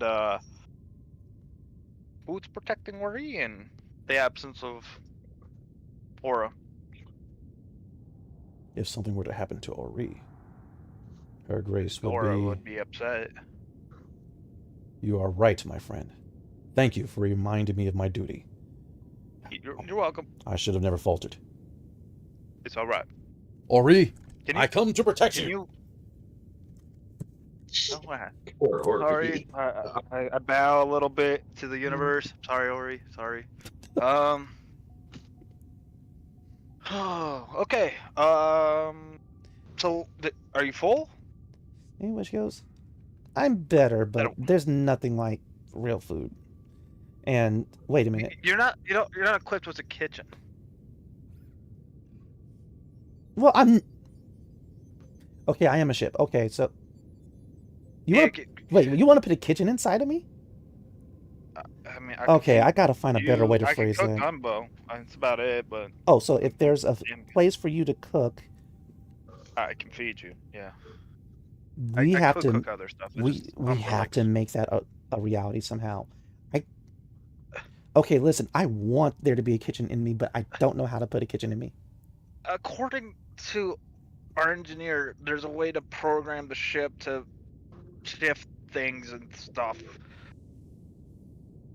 Yeah. And with that, finally, you hear her stomach go... Ow.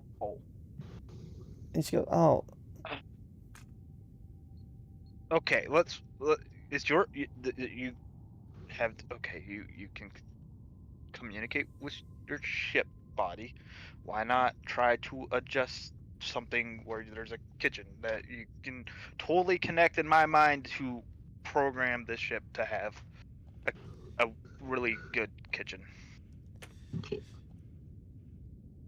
The kind of Allie. kitchen that you see on like Home Makeover with Tide Pennington. Yeah, mm.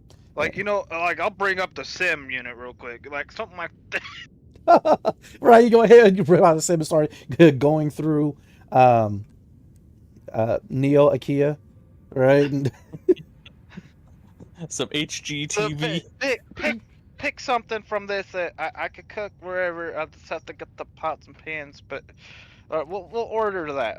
We're good. Just And she sorry, goes, I'm she goes, it's all a right. little This is new for. All right. You know what? Things were so much simpler when I was a gun.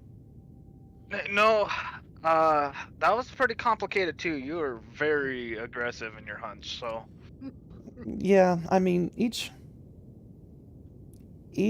you know what? thing is a different part of me, though. I mean, You all know, of my hatred and aggressions in the gun, but the part of me that a weird part of me is also this ship. that's okay.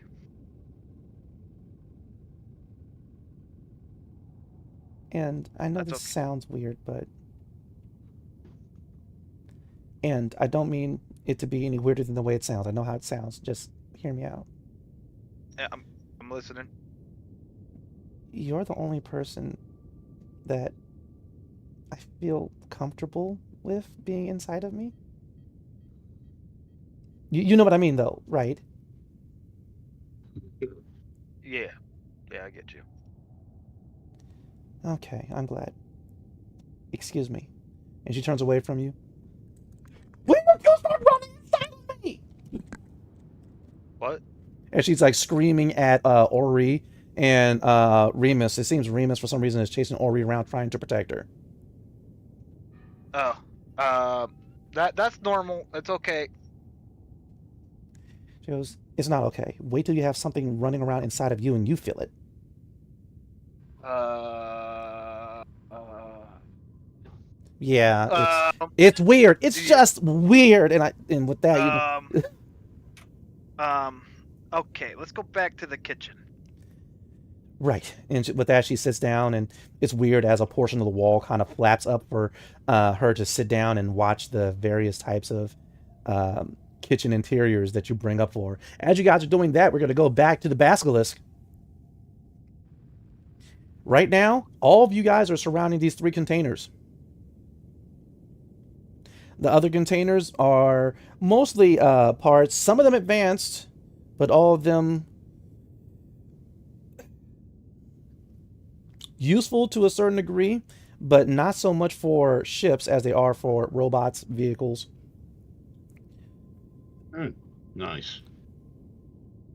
But Aura, Recheck the contract. Does yeah. it say anything about the cargo on the ship? Specifically for the contract that you have with Lanero, it is for the ship and its cargo. And its cargo. Of course he would be smarter than that. But, well, there were others on the planet. All right. Eh, we'll see what happens. As you're figuring that out, Argus, Yo. you, Sagaricio, Aura, you guys have kind of, breezed through the containers and nothing really of sorts. It's almost as if someone turned, I forgot, no one knows about Radio Shack. I do. Yeah, you. do I. Oh, okay. That's like We're not that young, Jesus Christ. okay. It seems as if someone took a Radio Shack and shook it up and put it back upside down. When it comes to going through the containers for their components, and so far the only thing that was really weird are these 3 containers that Aura was currently behind, and she knew she heard one of them speak. Tell me, what do you 3 do? There's something over here talking to me, but I can't hear any thoughts. It's got to be a robot or a construct or something that doesn't have like brainwaves. Well, this facility was meant for constructing androids. Kind of If, insulting. what I was looking at. Interesting. Alfred, step out, please. And with that, Alfred. the middle crate begins to transform. Its outward pieces of metal begin to fold and shorten, becoming legs, arms, torso, and finally a head snaps into place as Then the flat pieces of metal begin to bend and mold to make it more smooth. Humanoid. Almost organic looking. And with that, he looks over directly at you, Archer. You know my designation? And to scratch by my eye patch without lifting it. Yes, I know quite a bit about you. With that, he nods. His eyes flash a couple of dots of red. And with that, he runs and he gets behind you. You don't have to worry about them, Alfred. They're with me. Okay. You're not going to deactivate me? Not if you don't give me any reason to. Oh, I'm not going to give you any reasons. Not any reasons at all. Okay. Except for, well, what about that one? Is he going to incinerate me like he did that other weird? No, he won't hurt you.